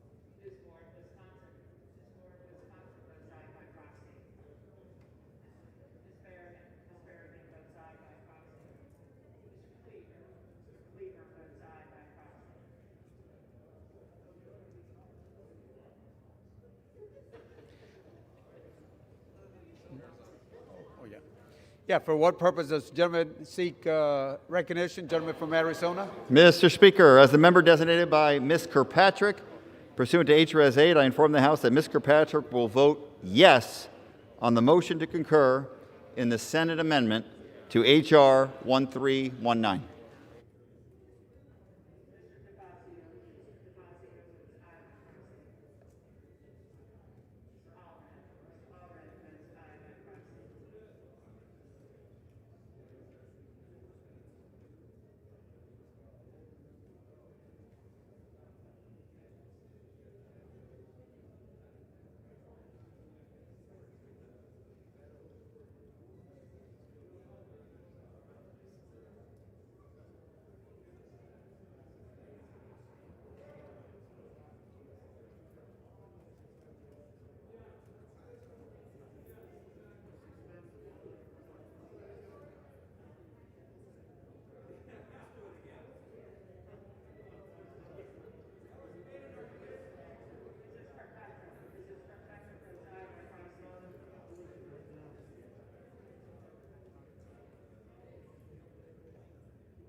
For what purpose does the gentlewoman from New Hampshire seek recognition?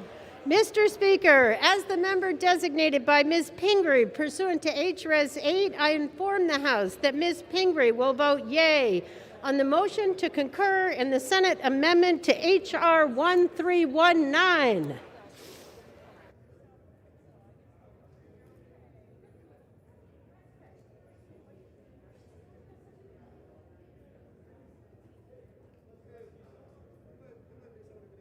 Purpose does the gentleman from California seek recognition? Mr. Speaker, as the member designated by Mr. Ruiz pursuant to House Resolution 8, I inform the House that Mr. Ruiz will vote yes on the motion to concur in the Senate amendment to H.R. 1319.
For what purpose does the gentleman from Indiana seek recognition? Mr. Speaker, as a member designated by Mr. McHenry of North Carolina pursuant to House Resolution 8, I inform the House that Mr. McHenry will vote no on the Senate amendment to H.R. 1319.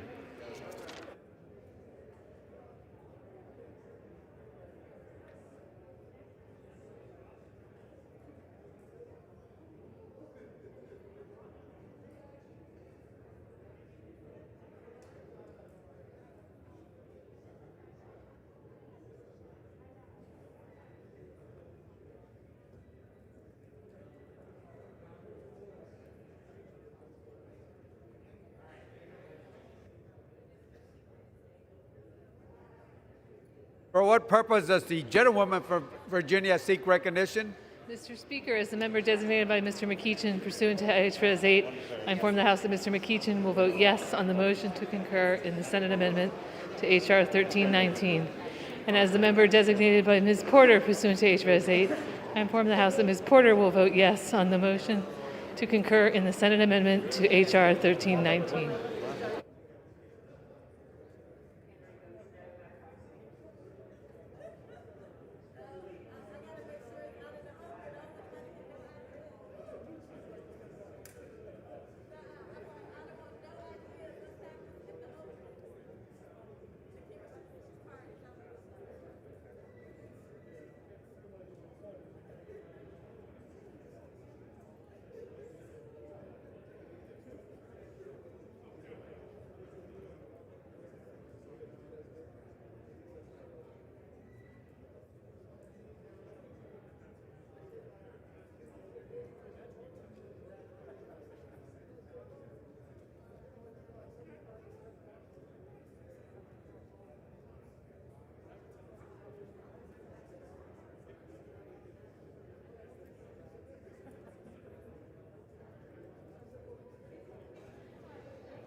For what purpose does the gentlewoman from New York seek recognition? Mr. Speaker, as the member designated by Mr. Moulton of Massachusetts pursuant to H. will vote yes on the motion to concur in the Senate amendment to H.R. 1319.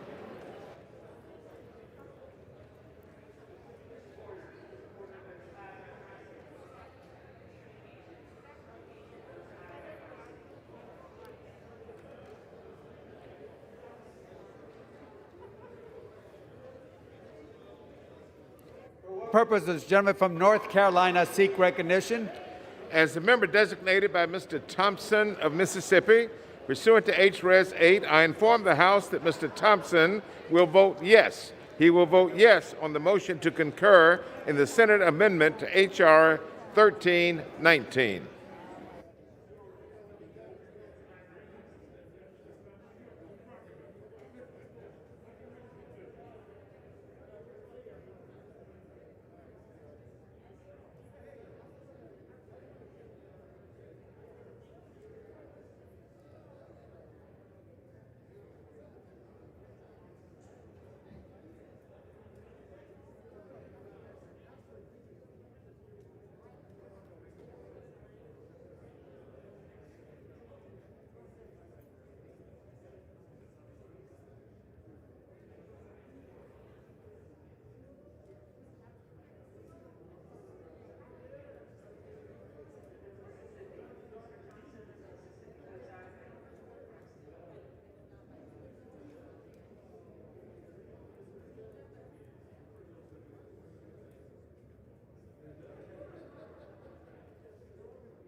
For what purpose does the gentleman from South Carolina seek recognition? Mr. Speaker, as a member designated by Mr. Brian Babin from Texas pursuant to HRS 8, I inform the House that Mr. Babin will vote nay on the Senate amendment to HR 1319.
For what purpose does the gentlewoman from Massachusetts seek recognition? As the member designated by Ms. Mang pursuant to H-Res 8, I inform the House that Ms. Mang will vote yes on the motion to concur in the Senate amendment to H.R. 1319.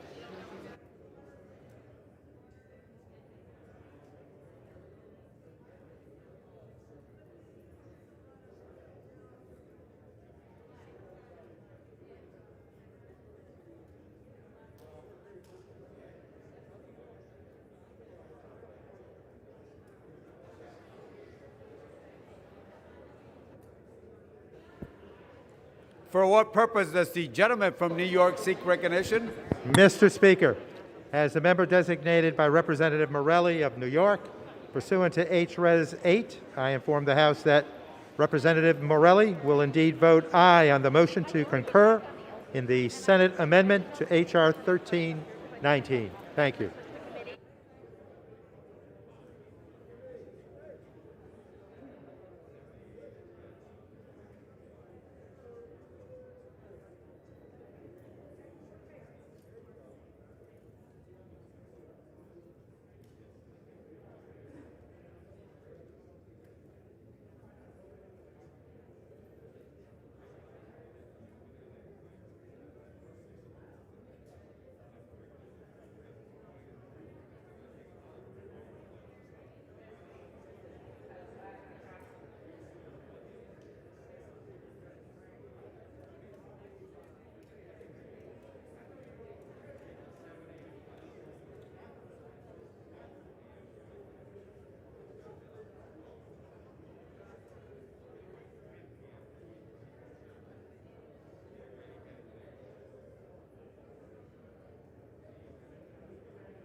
For what purpose does the gentleman from California seek recognition?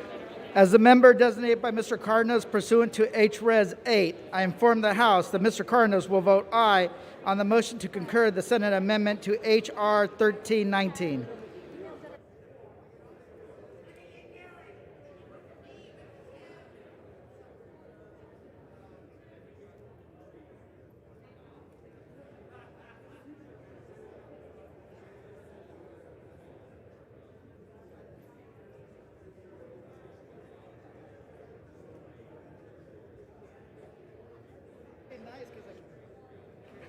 For what purpose does the gentlewoman from Florida seek recognition? Mr. Speaker, as the member designated by Mr. Hastings of Florida pursuant to H-Res 8, I inform the House that Mr. Hastings will vote yea on the Senate amendment to H.R. 1319. And Mr. Speaker, as the member designated by Mr. Payne of New Jersey pursuant to H.Res 8, I inform the House that Mr. Payne will also vote yea on the Senate amendment to H.R. 1319.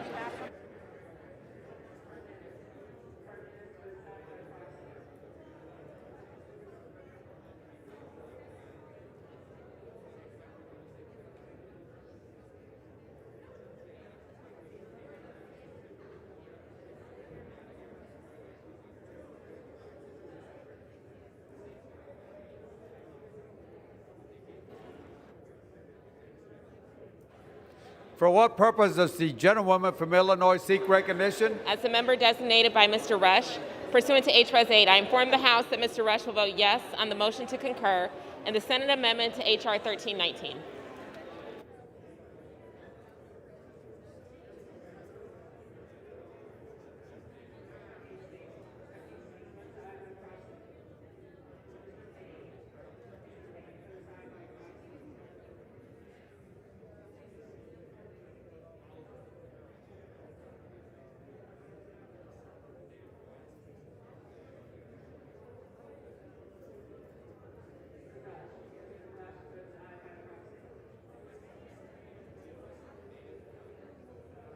For what purpose does the gentleman from California seek recognition? Mr. Speaker, as member designated by Congressmember Napolitano, pursuant to House Resolution 8, I inform the House that Congressmember Napolitano will vote yes on the Senate amendments to H.R. 1319.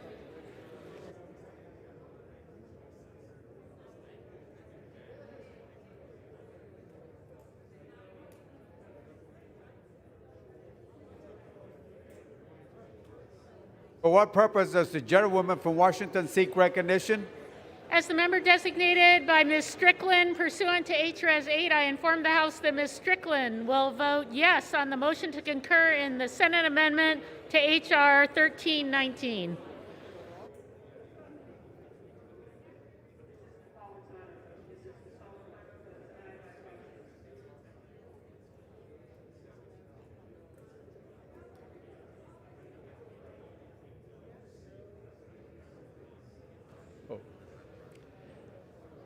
For what purpose does the gentleman from Massachusetts seek recognition? Good afternoon, Mr. Speaker. As the member designated by the Honorable James Langevin of Rhode Island and pursuant to House Resolution number 8, I'd like to inform the House that Mr. Langevin will vote yes in concurring in the Senate amendment on H.R. 1319, the American Rescue Plan of 2021. Thank you.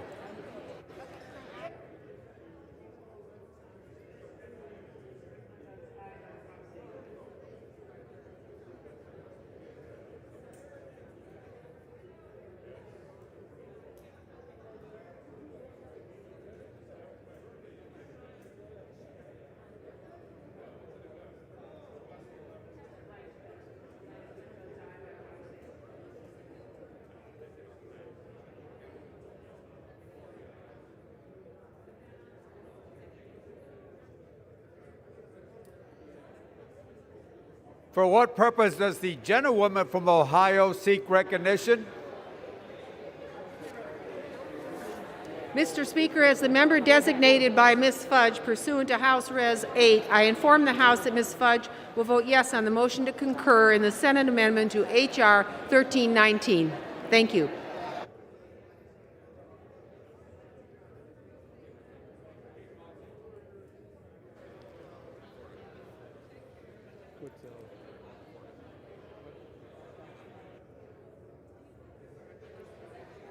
Hey, for what state, for what purpose does the gentleman seek recognition?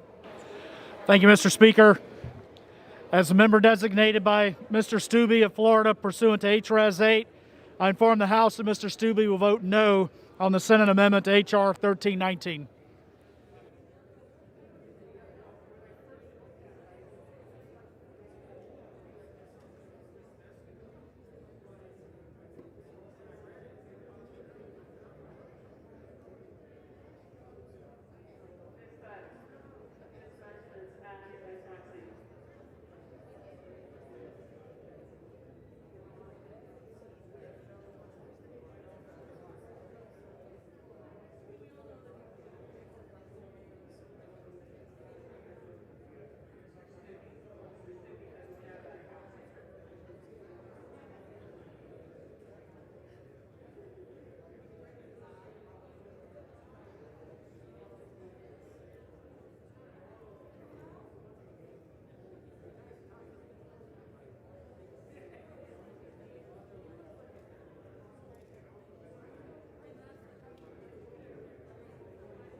No.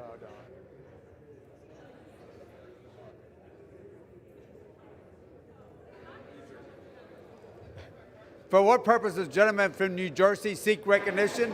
Mr. Speaker, as the member designated by Ms. Bonnie Watson Coleman pursuant to HRES 8, I inform the House that Ms. Watson Coleman will vote yes on the motion to concur in the Senate amendment to H.R. 1319.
purpose does the gentlewoman from New York seek recognition?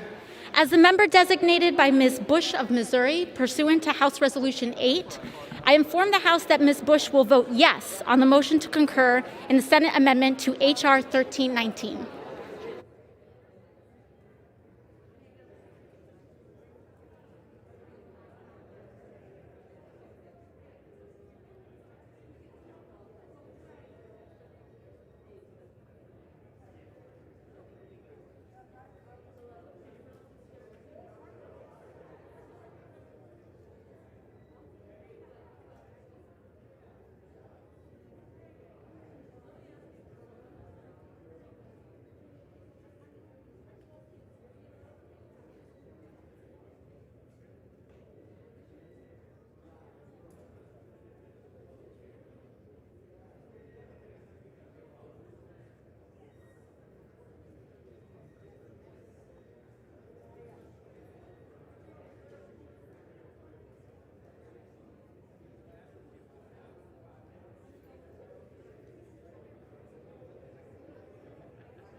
For what purpose does the gentlewoman from Connecticut seek recognition?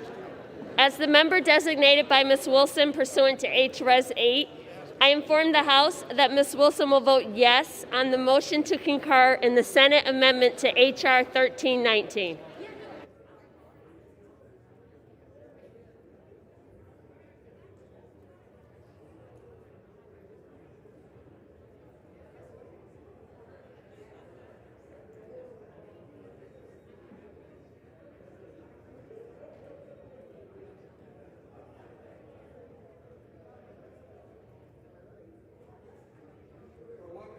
The gentleman from Illinois seek recognition?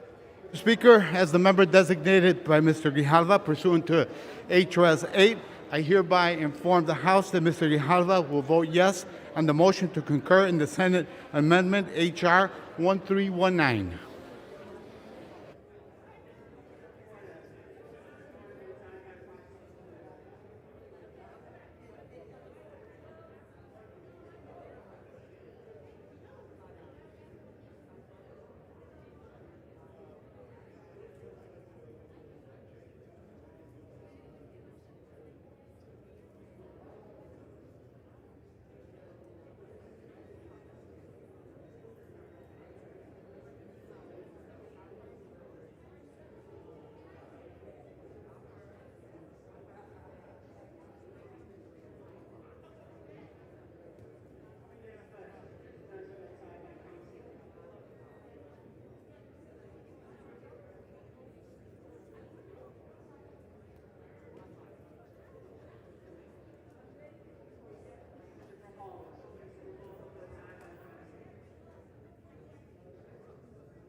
On this vote, the yeas are 220, the nays are 211.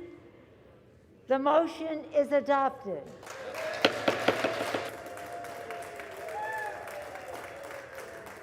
Objection, a motion.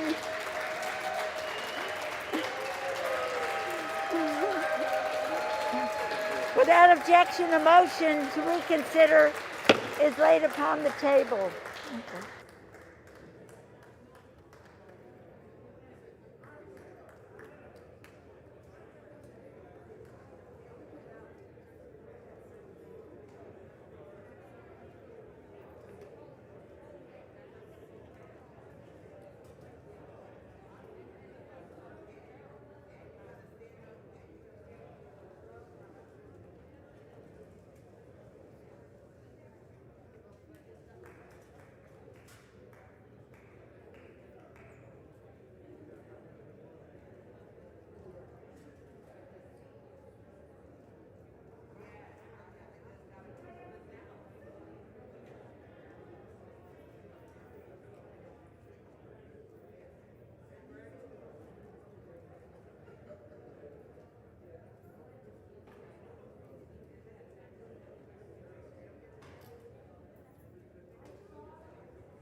The chair lays before the House a communication.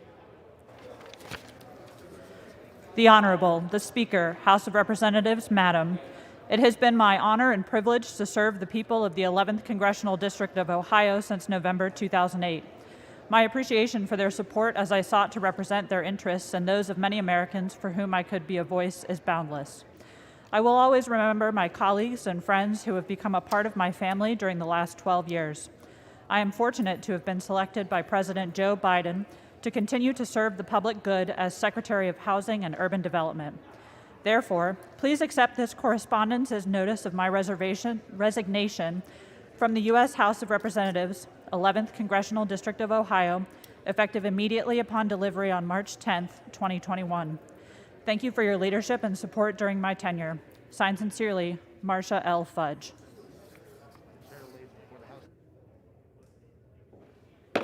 The chair lays before the House the following communication. The Honorable, the Speaker, House of Representatives, Madam, this is to notify you formally, pursuant to Rule 8 of the Rules of the U.S. House of Representatives, that I, Elizabeth Beltran, have been served with a subpoena for testimony issued by the United States District Court for the Middle District of Florida. The testimony sought relates to events witnessed while I was employed by the Speaker's office as a staff assistant. After consultation with the Office of General Counsel, I have determined that compliance with the subpoenas is consistent with the privileges and rights of the House. Signed sincerely, Elizabeth Beltran.